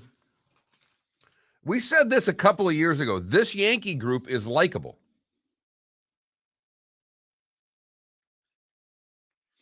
Well, also, and it's been 13 years now since they've been in a World Series. And you got a lot of sports fans and casual baseball fans who would be like, it wouldn't be bad to see the Yankees in a World Series. It's been a while. Damn, did we lose our Twitch audience? Holy cow. We had big numbers. Yeah.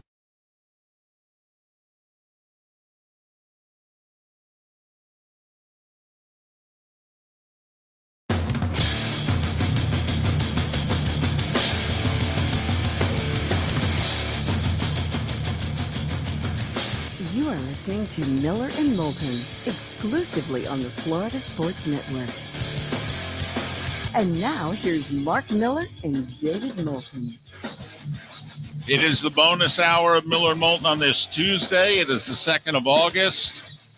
Magic numbers once again, 2 days away until preseason football. Raiders and Jags, the Hall of Fame game Thursday night in Canton. 9 days away from our fantasy football summit with Dr. Roto, dinner, drinks, and the doctor. Going to win you a lot of money. You're going to do well in your fantasy league. It's important to you. At least that's what you've told us over the years. So we figured we'd put a little shindig together to help. You know, you're lucky I put it together because, you know, it's not that much money. If Mark had put it together, it would have cost you more. It would have definitely cost you more. If I would have been consulted, it would have cost you more. Well, this is one of the few things. I mean, let's face it. David did this, got this up, put a price tag on it, and then I looked back at it and go, we're going to have to come out of our own pockets for this, aren't we? We're not. We have like a $2.68 margin of error, I think, with each person. Yep. I'm just going to let you know about this big thing in the catering world. It's called Plus Plus. And I don't know if you took into account for Plus Plus. That's my worry. You have my word. If anybody is coming off their hip, it's me. First off, I won't allow that. I'll split it with you just to own you for the rest of your life on that. I have to work out a deal with Jim at Shoeless Joe's that he only tells me, listen, if we owe you money, could you tell us tomorrow and tell me? All right, tell me. Don't tell Mark. That's not going to happen. So go to floridasportsnetwork.com and sign up for our fantasy football summit. It's 9 days away. It's Thursday the 11th. It's at Shoeless Joe's. Still plenty of spots. We're about halfway full. Yeah. So you can get in. And we figured the timing of it was good because most of you, probably in the next week or so after the 11th is when you'll do your fantasy draft. Maybe 2 weeks later, but, so we thought it'd be a good time to do it. Timely. And if you play fantasy for, whether it's for fun or for any legitimate amount of money, you're going to get a lot of great advice from Dr. Roto. He is terrific at what he does. He truly is. And you walk out, he's top 20 in the country, quite frankly, at what he does. And you're going to walk out of there with a cheat sheet. And I don't just mean one that you're taking notes at during the whole thing. I mean, he's going to hand you his cheat sheet. Go, here you go. Keep this with you. Not just for the draft, but throughout the year. Keep it with you. And we think that's, valuable. 25 days away from the college football season kicking off. If Nebraska Northwestern is enough, if Vandy losing at Hawaii is enough, that's 25 days away. Football in August. So what's the Dodgers payroll roughly? They're the leading payroll in the game right now, aren't they? Or the Mets? Mets may have passed them this year. Where are they roughly? 260 to 270. 260. All right. Just use that number. The NFL cap this year is what? 208.2. And do you happen to know what the association's cap is? No, but it's not a hard cap, so it doesn't matter. All right. But the most expensive payroll in the NBA is? I think it's a little over 100. Little over 100. Oh, well, the most expensive, don't laugh. The Warriors bought the championship. Their championship cost them $350 million. All right, because they're such a repeat offender, and so the money is tripled. Okay, so they were in the 300 range. So they ended up spending over $300 million this year, but most teams are spending around 100. So roughly then, and what was football again? 208.2. So roughly, it's about almost 600 million for the top MLB, the NFL, and the associations. That's what it costs you. About 600 million, right? I mean, give or take. Yeah. Okay. That's less money than Tiger Woods was offered to join the Live Tour. Well, the Live Tour did say a month or so ago, we made him a substantial offer. Well, Norman was interviewed yesterday and said the offer was between $700 and $800 million. Mark, I got to be honest. That does qualify as substantial. He turned it down. Yes, quickly. And then MF'd him. Yes. To the nth degree. The whole way. Now, as we pointed out at the time, Tiger and Greg have never been close. Ever. I mean, first off, Tiger took over from Greg. Greg was the guy. If you take a look, Weeks at number 1, Greg Norman's second. and he's second by a wide margin. Right? I mean, now he's a blankety blank, but Jack was right at the Open Championship when he called him an iconic golfer. And still to this day, who's the Shark? Yeah. I mean, come on. Right. One name, people know who he is beyond the golf world. Correct. So, but Tiger took over from Greg in terms of being the biggest thing in golf. And then obviously he was so much bigger. But also Greg actually had some things to say about Tiger. Not that they were criticisms, but they weren't necessarily praising. And remember, Tiger, the first 12, 15 years of Tiger, I mean, if you were not genuflecting at Tiger, he considered you an enemy. So Tiger has never been a huge fan of Greg Norman. I got you. $800 million. I will say that's a way to make amends. I mean, there are apologies, and then there are apologies. Do you think the Saudis said, offer him 600, and Greg goes, he's not exactly a fan of mine. We might have to throw a little more on top. And they went, well, how big of a non-fan is he? Make it about 750. That's my way of saying, hey, sorry for, what's gone down. Offered him more than the top payroll in baseball, basketball, and football. Yeah. And if you want, I mean, hockey's a hard cap and it's like 82 million. So you could might as well throw that in there. Throw that one in there as well. Right. But let's see. The Warriors spent about 350. The Mets are apparently spending between 280 and 290. So yeah, that's 630, 640. Hockey's 82. So that gets you to, in the low 700s. And then what I've got from the Athletic puts out a little blurb every morning. They said 691 is the combined of the big three, not including hockey. That's awesome. That's awesome. So he got more than the big three. And then if the 800 is true, you can throw hockey on top of that. Well, right. Because that would only be 773. Right. So, and he said no. And proceeded to say no and then try to verbally destroy them every chance he gets. I will say, though, physically, Tiger couldn't do it. I mean, Tiger, let's face it, Tiger physically, I don't think could play even the 8-event LIV schedule with 3 to 5 weeks in between most events. Like they played second weekend in June, then they played at the very end of June heading into July. And then they took a full month before they played in Jersey. They're going to go 5 weeks before Boston. Then actually they're going to play some golf. Here's the thing. Everybody else may have to play in all the Live Tour events. If you get Tiger, like the little joke that I showed you on Twitter a couple of months ago, Tiger could get paid that just to wave as people come to and from the course. So he could just show up and be like tournament host? Yes.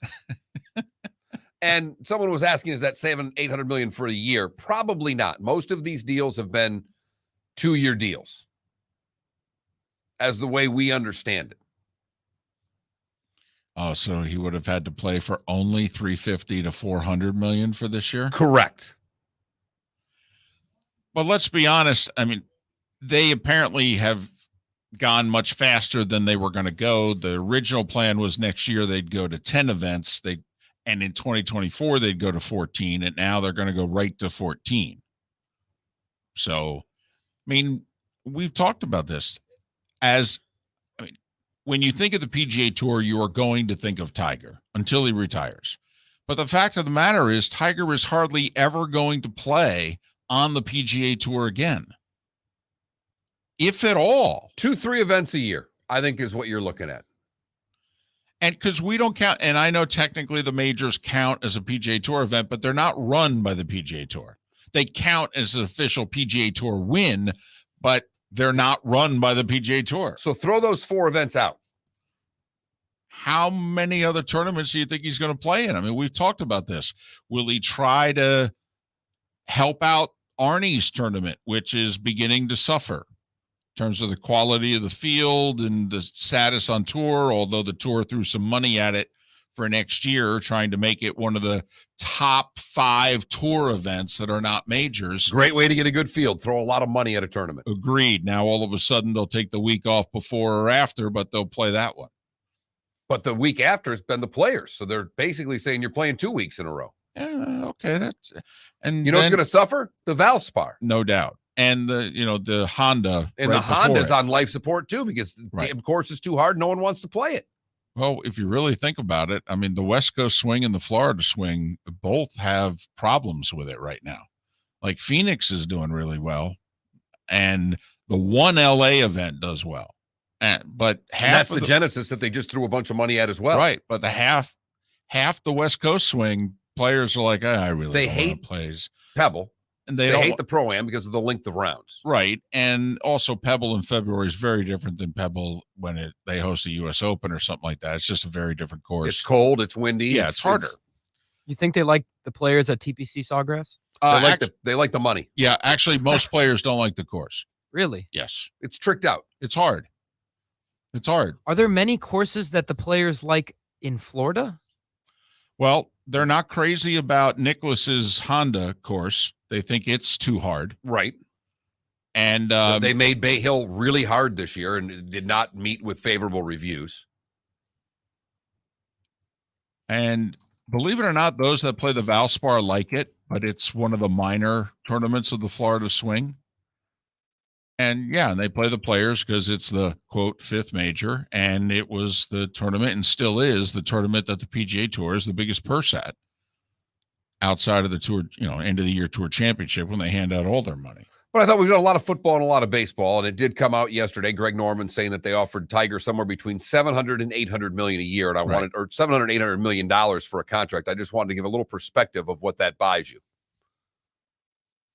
Oh, I like this. But I mean, he can't physically play a lot of golf. Well, maybe next year. Hopefully. I mean, we figure whatever Tiger has left, the best of it should be next year. That he will have now a very long period of time, 9 months between the Open Championship and the Masters, in which in between he may play the father-son with his kid and not much else. So you figure, and that'll be over 2 full years removed from the accident. So we'll find out basically everything Tiger has next year when he's 47 years old. Miller Moulton, Florida Sports Network. Golfers, are you bored of the same old driving range warm-up routine that's not getting you the results that you want on the course? Power up your golf swing by adding resistance bands to your range sessions with the Orange Whip Golf's Power Strap Kit. Featuring band attachments to your feet and hips, Power Strap resistance training will boost club head speed, increase power, improve flexibility, all with just a few swings. Buy a Power Strap Kit today. Go to orangewhipgolf.com and use code Miller10 to receive an additional 10% off the already great price of $119. David Moulton for Napa Auto Parts, and Napa Filters. Insist on Napa Filters for your vehicles, or if you're a do-it-yourselfer, only buy Napa Filters. Napa has a filter for almost anything on earth that moves, whether it's motorcycles, foreign and domestic cars, vans, SUVs, earth-moving equipment. You get the idea. Napa Auto Parts, Napa Filters. Insist on them for your vehicles, or if you're a do-it-yourselfer, only buy Napa Filters. Bring your big mouth to John Smith Subs and indulge in their overstuffed subs with the freshest quality ingredients. Enjoy our famous steak bomb with perfectly grilled, marinated sirloin steak topped with provolone cheese, grilled onions, peppers, mushrooms, crispy bacon, juicy tomatoes, and creamy mayo. Boom! Made-to-order crispy fries can be paired with the Gator, the Cuban, the Chicken Bomb, or the Italian. Love local. Eat delicious with John Smith Subs. Find a John Smith Subs location near you today. Mark Miller for SWFL Golf Carts, or online, flgolfcarts.com. If you're looking for a golf cart, an e-bike, or an e-motorcycle, go visit Alex and the gang at SWFL Golf Carts. flgolfcarts.com online. Check out their whole inventory. If you're looking for a custom cart, they can take care of you. 2-seater, 4-seater, 6-seater, they've got you covered. E-bikes, nobody better for value and service. E-motorcycles, check them out. Again, flgolfcarts.com. flgolfcarts.com. You are listening to Miller and Moulton on the Florida Sports Network.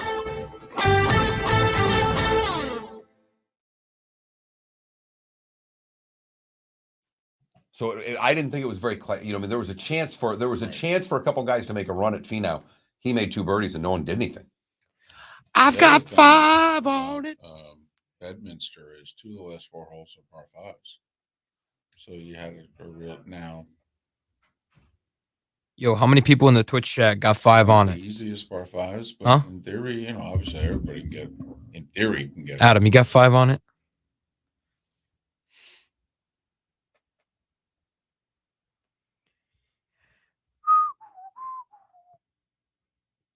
Mm-hmm.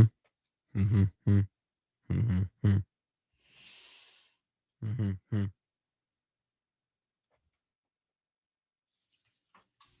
If the Mets can win the East, they are going to be a really tough out. Not that I know of. They have very good starting pitching, and they have the best closer in baseball right now.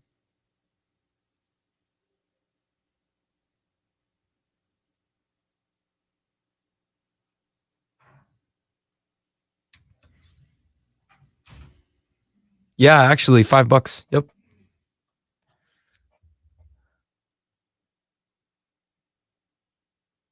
Under news, they told us who the new commissioner of the National Lacrosse League is.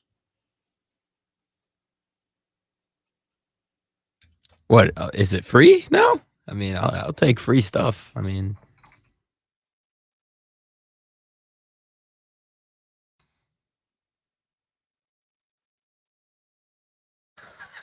what? Your church's fishing banquet?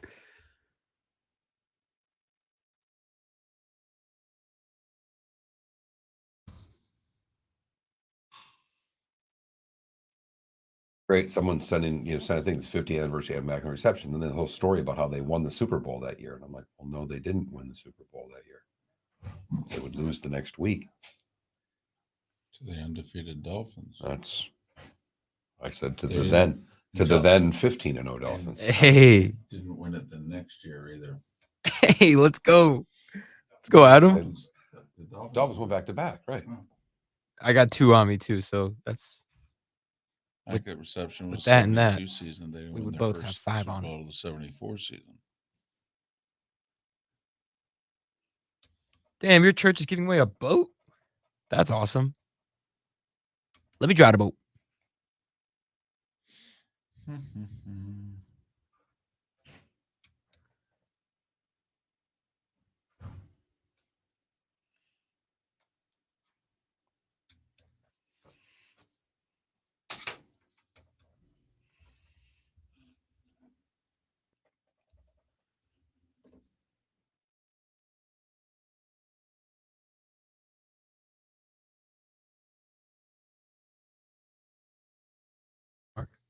Yes. I've got 5 on it.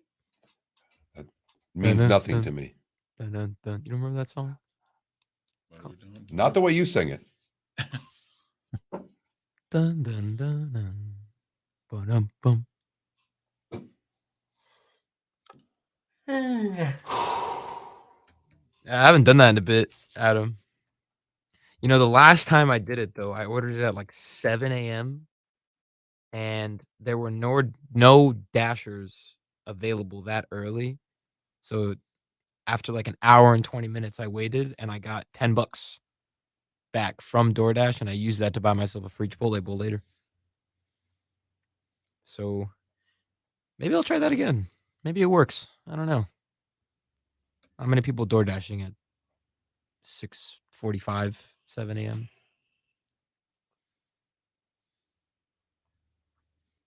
Hey, it says Wendy's is open on the app, though.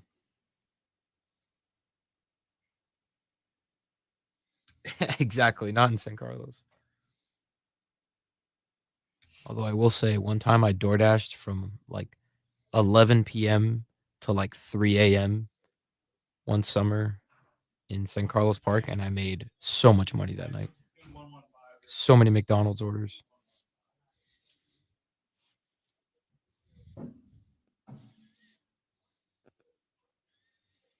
We're coming back.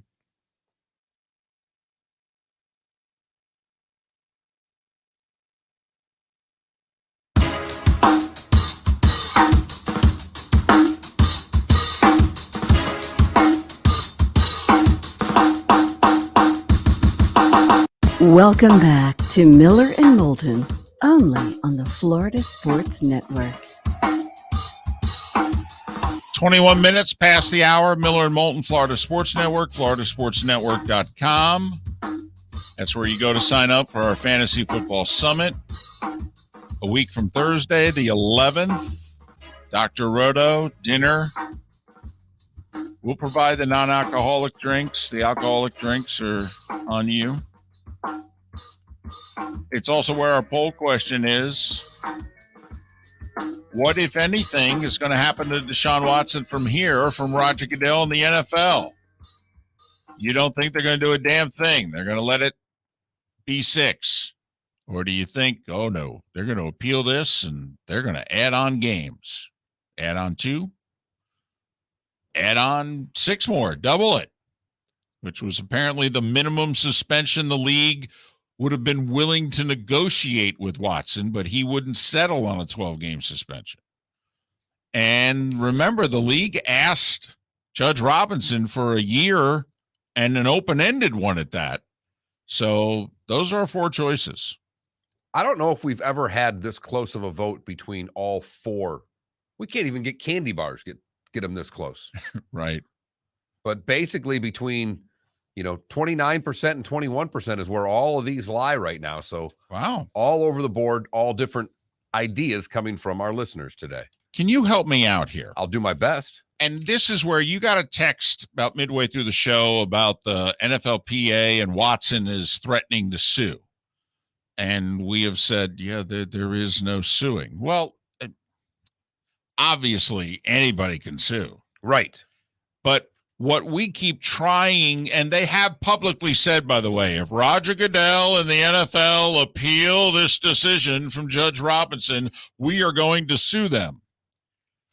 It's, I think, paragraph 40, it's like paragraph 46 of the CBA. It clearly states that A, they can sue, period. If they don't like the judgment that's been ruled in any disciplinary matter like this, they can raise their hand and go, yeah, we're going to appeal. And then once they do, I mean, we don't often read from CBAs very often, but we wrote this down before the show. If the NFL appeals by 9 a.m. Thursday, Roger Goodell or someone he appoints, but we think in this instance it would be Goodell.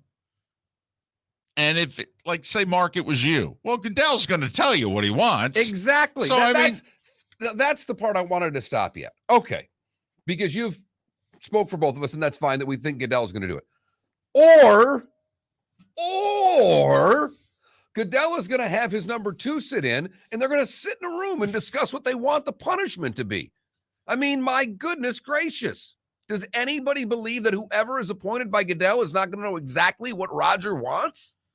So the NFL has 48 hours, well, now about 47 and a half, to appeal. And if they do, then whatever they decide, they likely being Roger Goodell. And remember, Goodell's got 30 other owners. You don't think he's hearing from them? Remember, they're furious with the Browns. They signed him to a fully guaranteed contract. The league doesn't do that. The whole rest of the league wants the Browns to pay. And now they get just about the shortest penalty that most of us thought could be delivered in this. And so if Roger Goodell appeals and then Roger Goodell renders his verdict, quote, it will constitute full, final, and complete disposition of the dispute, unquote. That's per the CBA, negotiated between the league and the NFLPA.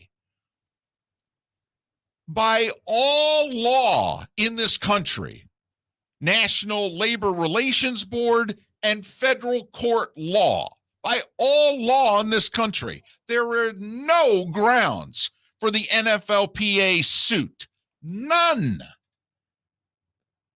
They So literally. while they are standing on a table, banging their heads down, saying they're going to sue, we're trying to figure out, yeah, they can sue. We get it, but it's not going to change the decision. I mean, they literally would have to make new law. And you got to admit, I mean, you know, we've been doing this, 246 years as a country? It's not that easy. Now, I don't know if we had a labor union day one. It took a little while, but still, we've been doing this a while. And we've all been paying attention to pro sports. I mean, when the league negotiates with the union, that's it. It's binding. How binding? 100% binding. So if you hear, well, you know, Deshaun Watson and the NFLPA is going to appeal if the NFL appeals, great. It's beyond fruitless. It's a complete PR stunt. It is no legal standing at all. Zero, zilch, and none. And I know the union's got to support all of their players, but at some point,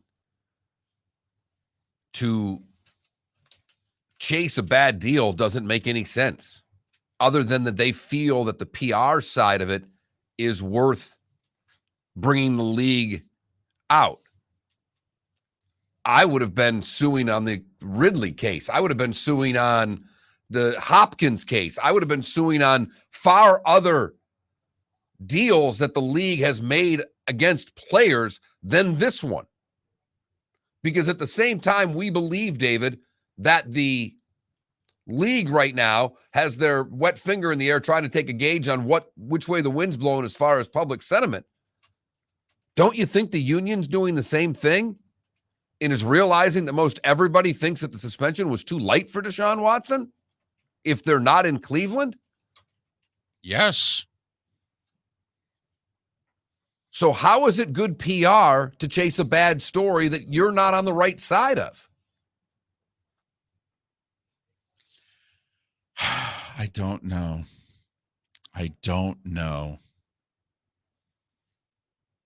You know, this is a lot like a case that we've studied. You know, Governor DeSantis wanted to do sports gambling in this state his way. And he put a compact together with the tribe and excluding everyone else. And there were a couple provisions in it that our legal expert on the matter said, I don't know what to tell you. This is a violation of federal law. And the federal law has been clear for 200 plus years that you can't put a casino, a little betting parlor downtown, okay, and call it the Seminole Betting Parlor. And that does not make that Indian land. It doesn't. It has to be on Indian land. No matter, it doesn't matter if the servers are on the casino. Right. The actual person has to be in the casino betting. And that's where DeSantis thought the gray area was, in which there was none. Daniel Wallach, who's been on our show, and it's what, you know, I got a little kudos that day. He goes, wow, you went the Indian Gaming Regulation Act. And he was taken off guard that I actually read the IGRA laws because they were relevant to this. Right. You went IGRA on them. And he started laughing, going, you guys actually did a little work at this. And he's like, exactly. Those laws have been in place. California has sued back and forth 60 million times. And that takes precedent in Florida. Right. And, you know, it's like when Brady tried to go outside the NFL system. He got one judge to rule for him. But then after that, you know, all the other judges were like, yeah, Tom, it's plain and simple. It's right here. You can't do this. This is an NFL matter. It was handled, and you got to take your punishment. And it's the same here. If Goodell decides to add on to it, they can make all the noise they want. They have no legal standing. And sure enough, eventually, Governor DeSantis' sports gambling thing got shot down as a violation of IGRA. And because of it, well, we don't have sports gambling. Not yet, at least. Miller and Moulton, waiting for that day eagerly. Good, the bad, and the ugly, next on the Florida Sports Network. Bring your big mouth to John Smith Subs and indulge in their overstuffed subs with the freshest quality ingredients. Enjoy our famous steak bomb with perfectly grilled marinated sirloin steak topped with provolone cheese, grilled onions, peppers, mushrooms, crispy bacon, juicy tomatoes, and creamy mayo. Boom! Made-to-order crispy fries can be paired with the Gator, the Cuban, the Chicken Bomb, or the Italian. Love local. Eat delicious with John Smith Subs. Find a John Smith Subs location near you today. Golfers, are you bored of the same old driving range warm-up routine that's not getting you the results that you want on the course? Power up your golf swing by adding resistance bands to your range sessions with the Orange Whip Golf's Power Strap Kit. Featuring band attachments to your feet and hips, Power Strap resistance training will boost club head speed, increase power, improve flexibility, all with just a few swings. Buy a Power Strap Kit today. Go to orangewhipgolf.com and use code Miller10 to receive an additional 10% off the already great price of $119. David Moulton for Napa, Napa Auto Parts, and Napa Filters. Insist on Napa Filters for your vehicles, or if you're a do-it-yourselfer, only buy Napa Filters. Napa has a filter for almost anything on earth that moves, whether it's motorcycles, foreign and domestic cars, vans, SUVs, earth-moving equipment. You get the idea. Napa Auto Parts, Napa Filters. Insist on them for your vehicles, or if you're a do-it-yourselfer, only buy Napa Filters. Mark Miller for SWFL Golf Carts, or online, flgolfcarts.com. If you're looking for a golf cart, an e-bike, or an e-motorcycle, go visit Alex and the gang at SWFL Golf Carts. flgolfcarts.com online. Check out their whole inventory. If you're looking for a custom cart, they can take care of you. 2-seater, 4-seater, 6-seater, they've got you covered. E-bikes, nobody better for value and service. E-motorcycles, check them out. Again, flgolfcarts.com. flgolfcarts.com. You were listening to Miller and Moulton on the Florida Sports Network.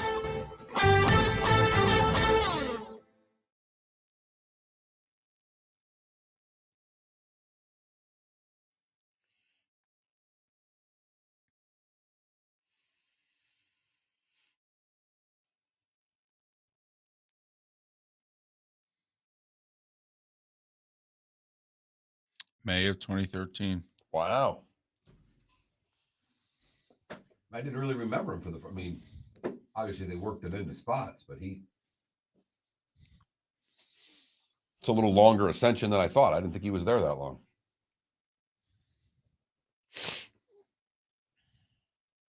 Well, Logic Man, we could do it. It would be impersonating LeBron.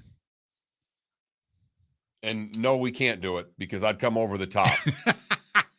It would have to be a short segment. And I would have to be out of town.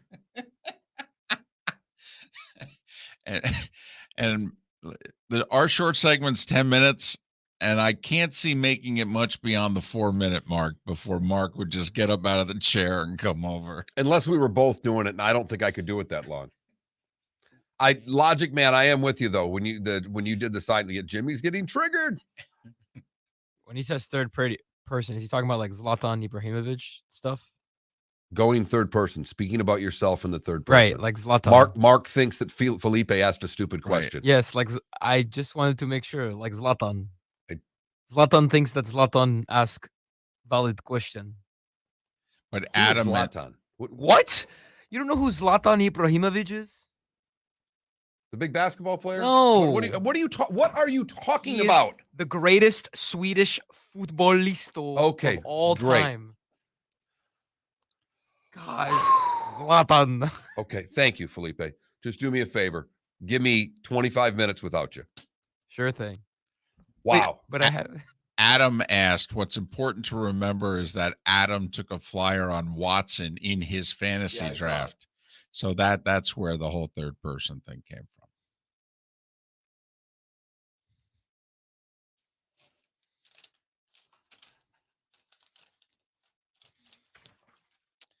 I'd like a reliever today, Mark. That's all. I apparently like a Zlatan. I would like a reliever today. That is all I am asking. Okay.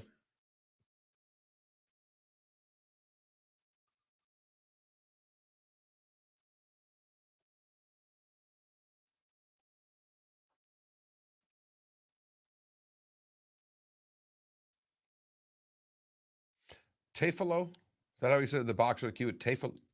Teofilo Stevenson. He won his third gold medal in the same division. I just didn't want to botch his name. Teofilo Stevenson. Well, the last part I'm good with. Okay. Remember, he was like the big badass Cuban heavyweight. Oh no, and it was all like nobody like even could. They always wanted him to fight Ali. Yes, and I think they did an exhibition. Yeah, but right. Well, Castro, right. Castro wouldn't let him come to the States. There was no money to be made doing the fight over there.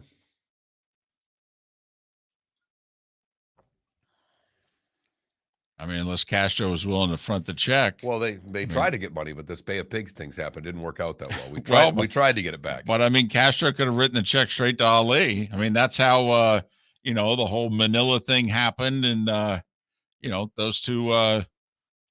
They wrote the check to get those two fights.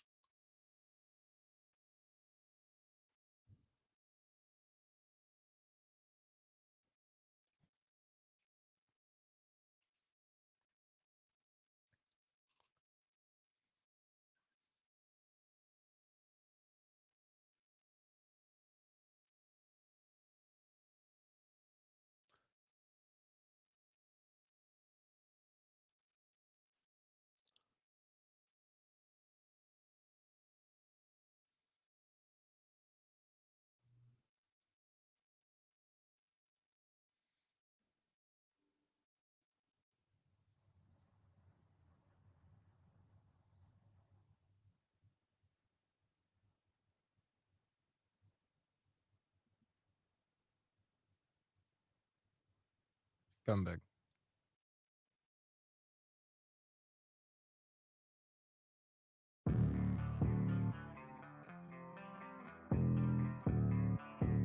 Thanks for listening. And now, more of Miller and Moulton on the Florida Sports Network.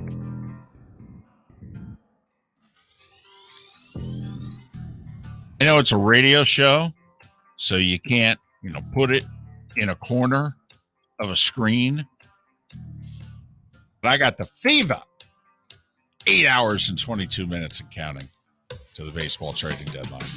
And we hit it in full height during the commercial break because the fan and David Moulton came out. We have done, I think, a really nice show today. I hope you've enjoyed it. If you missed any part of the show, you can download it at all the usual places of the podcast of the show. Bob Nightengale, Andy Baskin, Pat Kirwan, all on the show. And David just looked up in that break. He was on his phone, looking at Twitter, and he finally looked up because when he's on his phone, he's not paying attention to you. And that's the one thing I've learned in 15 years working side by side with this man. Eye contact is very everything. Important. Yes. And David just looked up as we had a whole entire commercial break in which he didn't say much. He just finally looked up and he goes, need a reliever today. Yep. That's all I want. I just want a reliever today. I want a reliever. Preferably a left-handed, but I mean, you want to give me one from each side, that'd be great. Okay. And by me, I mean the Mets. That's it. That's all I'm looking for. No, the big thing, no JD Martinez, no Soto. I think they're in play for JD Martinez though, but none of that. You know what they need? They need a good, really good lefty reliever. And you know what? A decent righty reliever wouldn't be the worst thing in the world either. Everything else, yeah, you know what? Take my chances. Baseball trade deadline, 6 p.m. tonight. DeGrom staying healthy would be nice. I mean, that's a hell of a deadline pickup, David. I mean, 3 months. I mean, could you give him 3 months? That's all. Might be your last 3 months with the team. Apparently, you're opting out. And even Moneybags Cohen there, I said, man, I don't know what to do with this guy if he opts out. I mean, he's hardly pitched. He wants more than Scherzer. What am I going to do? That's a hell of a chance to take with the health that he's undergone. But if he's healthy, but if he has 3 good months, man, oh man, if he has 3 good months, they're going to be a tough team to beat. You're damn right they are. It's time for someone to take back this segment, if for no other reason than to stop David from talking about Meghan and Harry. Here's Mark Miller with Today Was the Day When. 1790 we start today, David. The first U.S. census is conducted. The population was 3,939,214. Less than 4 million? Yeah. Well, I mean, we've added about 330 million to it since. 1832, the Battle of Bad Axe, Wisconsin ends the Black Hawk War in the United States. 1964 at Saratoga. Wow, you jumped pretty far ahead there, didn't you? 1864, I'm sorry. 1860. I just missed it by 100 years. Good reading, Mark. Saratoga opens for the first 4 days of racing at America's oldest thoroughbred racetrack. If by chance, and you probably won't be, what have you, you would love it. It's honestly, it's amazing. It's a top 5 on my bucket list. It's amazing this time of year. Everybody that knows my affinity for horse racing says skip the Derby and go to Saratoga. Yes, it's awesome. This time, it's amazing. What an experience, and a lot of people that people know. You're like, and the racetrack, nobody's really dressed. And you walk over and you go, oh, wow, it's Jerry Jones. Oh, there's Bill Parcells. Oh, yeah, a lot of famous people go there for a month. 1865, Lewis Carroll publishes Alice's Adventures in Wonderland. 1907, Walter Johnson at 19 begins his Baseball Hall of Fame career with Washington in a 3-2 loss to the Tigers. 1921, we'll probably bring this up tomorrow, David, because after 3 hours of deliberation, a Chicago jury acquits the 8 White Sox players accused in the Black Sox scandal. The next day, they would be banned from baseball for life. Right. 1952, when boxing in the Olympics matter, 17-year-old world champion Floyd Patterson would win his gold medal in the middleweight division. Today in 61, the Beatles' first gig as the house band at the Liverpool's Cavern Club happened. 73, American Graffiti premieres. 1980, Teofilo Stevenson, the Cuban boxer, becomes the first fighter to win 3 Olympic gold medals in the same division. He's going to fight Ali. Always talked about he fighting Ali. I think they did an exhibition together in the mid-70s after I think Ali had become champion again for the second time. They did like three rounds. And wasn't much to it. 1996, Dream Team 3 wins the gold medal in Atlanta. This one's for Felipe in 2005. The largest trade in NBA history as 5 teams combined to swap 13 players, brings Antoine Walker and Jason Williams to Miami, and it would lead them to their first championship that season. Key pieces to that veteran-filled championship squad. He didn't take the 25 minutes off to heart that I asked him to. I did something for him too, and then he Broke just comes over the top. 2012, Michael Phelps wins his 3rd gold medal in the 200 IM at the London Games. I would just like to backtrack for a second. He talked about key pieces. I mean, I kind of thought it was Wade and Shaq, but okay. Yeah. All right. And in 2018, Apple becomes the first public company to reach $1 trillion in value. Those born today that are no longer with us: Peter O'Toole, College Football Hall of Famer Billy Cannon, and film director Wes Craven. Those that are still with us: Judge Lance Ito is 72 today. Mojo Nixon is 65. Apollonia is 62. John Cullen and Mary Louise Parker are both 58. Tim Wakefield's 56. Tennis player Aaron Krickstein, 55. Hockey player Tony Amante is 52. Golden Tate is 34. Evander Kane is 31. And Mr. Porzingis is 27 today. All I got is Warren G. Harding died today. President. While president. All right. Died of a stroke. Apparently he had gone to Alaska. Oh, I thought he just went to Saratoga for the day. So, Daily Double didn't turn out the way he'd hoped. Apparently it wore him out. He had a stroke and he died on this day in 23. You know how I like to go old administrations, Mark. I know. And I didn't check deaths. I just checked births.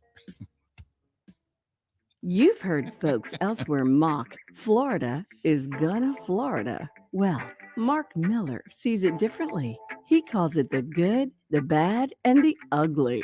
What you got, Mark? We go to Sacramento for the good, where 7-year-old Messiah Brown went down to enjoy the apartment complex pool. David, something I'm sure you probably did, grow up in an apartment. Go check out the pool. When he got to the pool, he noticed a boy at the bottom of the pool. The 7-year-old jumped into the 6 feet of water, grabbed the arm of the 3-year-old toddler, pulled him to the surface, where they got him on a solid ground. An adult caught wind of it, performed CPR, called 911. The 3-year-old is doing fine. Wow. That's I awesome. mean, I've got an 8-year-old daughter. I couldn't imagine my daughter seeing that and being able to react and do that. I couldn't even fathom that. That is absolutely awesome. Thank goodness. For the bad, we go to Lee County, where authorities are looking to identify a man who swiped a wallet from a Lee County gas station. Authorities say the man went into the station on Lee Boulevard and grabbed a wallet from the counter that was left behind by a victim on Thursday morning. Inside the wallet was the man's ID and $720 in cash. The suspect was seen wearing a neon green t-shirt and left in a silver pickup truck. I'm just trying to figure out how a guy who got a wallet stolen made the front page of NBC-2.com, and Moulton had his wallet stolen, and the cops basically told him to pound sand. Yeah, I mean, got to be that $720 that was inside the wallet. You should have lied about how much cash you had. Yes, I should have. I just figured that because I don't have any money. I just have credit. And so I thought, exactly. No. I said, listen, those credit cards that guy took, I mean, I got about $200,000 in credit. All right. And they basically said, it's, if he were to spend money, call us. But until he spends it, they have no value. This is an all-time ugly for me, and it's not anything you got to turn the radio down for. It's not a gruesome story or anything like that, but I've never heard of this before. We go to Australia for the ugly, where a passenger traveling from Bali, Indonesia to Australia found themselves having to pay a hefty price for breakfast. An unnamed traveler was handed a fine of 2,664 Australian dollars, which is about 1,900 American, after not declaring his egg and sausage McMuffins and a ham croissant when they were found in the luggage because of the range of undeclared risk products and apparently a foot and mouth disease outbreak in Indonesia, which is a popular destination for Australian tourists. It will be the most expensive McDonald's breakfast that anyone has ever eaten. And that, David, is the good, the bad, and the ugly on today, August the 2nd, 2022. That's unbelievable. I mean, Don't you just throw the food away and call it a day? Well, yes, but also the punishment seems a little severe. 2,700 Australian dollars. I mean, don't they It's a lot more than a number 3 supersized. Don't they have to be at least steaks? I mean, doesn't it have to be? Well, I think you could find someone for eating McDonald's anytime. You can never have McDonald's leftovers, though. If you're done, you're done. You throw it away. Now, I will say, if that's the reason they rendered the verdict and they said, listen, it's not, but what are you trying to do? Sneak in McDonald's? You know, it's going to be bad when you land. I mean, you can't eat 5-7 hour old McDonald's, can you? No. Please don't ever. Well, I could, but that's a whole other story. No, but see, Taco Bell, back in my fast food days, Taco Bell can last. You can get a bag of Taco Bell, throw it in the fridge on a Sunday morning, and just kind of reheat those burritos all afternoon. Not that hard shell. A hard shell doesn't have any staying power. I guess a soft shell, you're fine with that. Yeah. You heat up the tortilla. I'll have to try that. I've only reheated like burritos. So it works. Well, hey, I'm always willing to, try something new in fast food. Does White Castle have good survivability? No. No. Now, don't get me wrong. I've done it. Okay, but no. No. A lot of baseball going on today. Only one afternoon game. It's the first of a doubleheader, and it's out west, so, none of you are going to care. But Seattle and New York to face the Yankees again. The Marlins will host the Reds. The Rays are back in action. They're hosting Toronto. They just lost 2 or 3 at home to the Guardians. I'll be curious to see what deals both those teams have made. Don't rule out Toronto to make a big deal. They got money and prospects. They could be the American League's version of San Diego, Mark, if you know what I mean. No shot to win their division, but they think, with our lineup, a little bit of help, we could be a tough out in the playoffs. Phillies and Braves start a series, and it's a 2-gamer, and that's big for the Braves because, well, they got a 5-game series in New York coming up beginning Thursday. Looks as if the Padres have not only are trying to get Soto, but now they're trying to acquire Josh Bell from the Nats as well, as trade rumors are abound coming out of San Diego right now, just for what it's worth, that they are all in, and certainly the leaders in the clubhouse to get Soto. Cubs and Cardinals in St. Louis. It's just they're not crazy about each other. Although you may need a scorecard. And the game starts a couple hours after the trade deadline. So, whether it's Contreras and Happ and whoever else, they likely won't be in the lineup for the Cubs when they play the Cardinals. No, and what's disappointing is that the Cubs and Cardinals don't like each other, and I can't imagine them doing a deal with one another. Where I loved yesterday's Astros Red Sox, where they're trading players right before the game. Right. And they're playing each other. Yes, that's fantastic. Well, there have been double headers in which, guy played on one team of the first game and walked across the other dugout, played in the second game. Joel Youngblood of the Mets played for two different teams on the same day because the Mets, I think, had a day game in Chicago. And so he's in that game, and they pull him out of it midway through, and they say, hey, we just traded you to the Phillies. He catches a flight out of O'Hare, flies to Philadelphia, shows up in like the fifth inning, and he pinch hits. Same day, played for two different teams in two different cities. I've watched in minor league hockey guys get traded literally after the game and get on the bus and leave with the team they've been traded with. Well, there was a story like that in the last couple of days in, it was Benintendi. Yeah. So he gets traded from the Royals, but where are the Royals going to play? They're going to New York to play the Yankees. So not only did the Royals transport him to the Bronx, all right, to be a Yankee, then he apparently, after his first game with the Yankees, went to the Royals team hotel and played cards with the guys. Probably stayed there too, unless the Yanks put him up at a hotel. No, he did. He stayed. It would make sense. Right. Now I'm guessing he had to pay for the room, but they had already reserved it for him. So he's like, hey, can I pay for this? So he played cards with the guys. That's a great story for us. In New York, if you go for the series, they're all over you. Yeah. Get off to a rough start. You're a traitor. You never were one of us to begin with. Didn't want to be one of us. No. He's still undecided on the shot, though. Because I think he's going, come on. It's one series in Toronto. Our lead's like 37 games. I mean, come on. You don't really need me. Might play him in the postseason. That's a different story. Might play them in the postseason. That's a different story. Got a Phillies fan here in our Twitch chat room going, get me a starting pitcher. That's what they're trying to do. There aren't many left. Missed the best opportunity with the kid from Cincinnati that's already been dealt. I will say this. The Giants may get a haul for Carlos Rodon today, who threw 7 shutout innings 2 days ago. That'd be an awesome signing for Philadelphia because their two best pitchers are right-handed. They could split them up with Rodon, a lefty. A best of 3 with the Phillies. You got to face Wheeler, Rodon, and Nola. That ain't going to be easy. That ain't going to be easy. A lot of teams can be salty for a best of 3.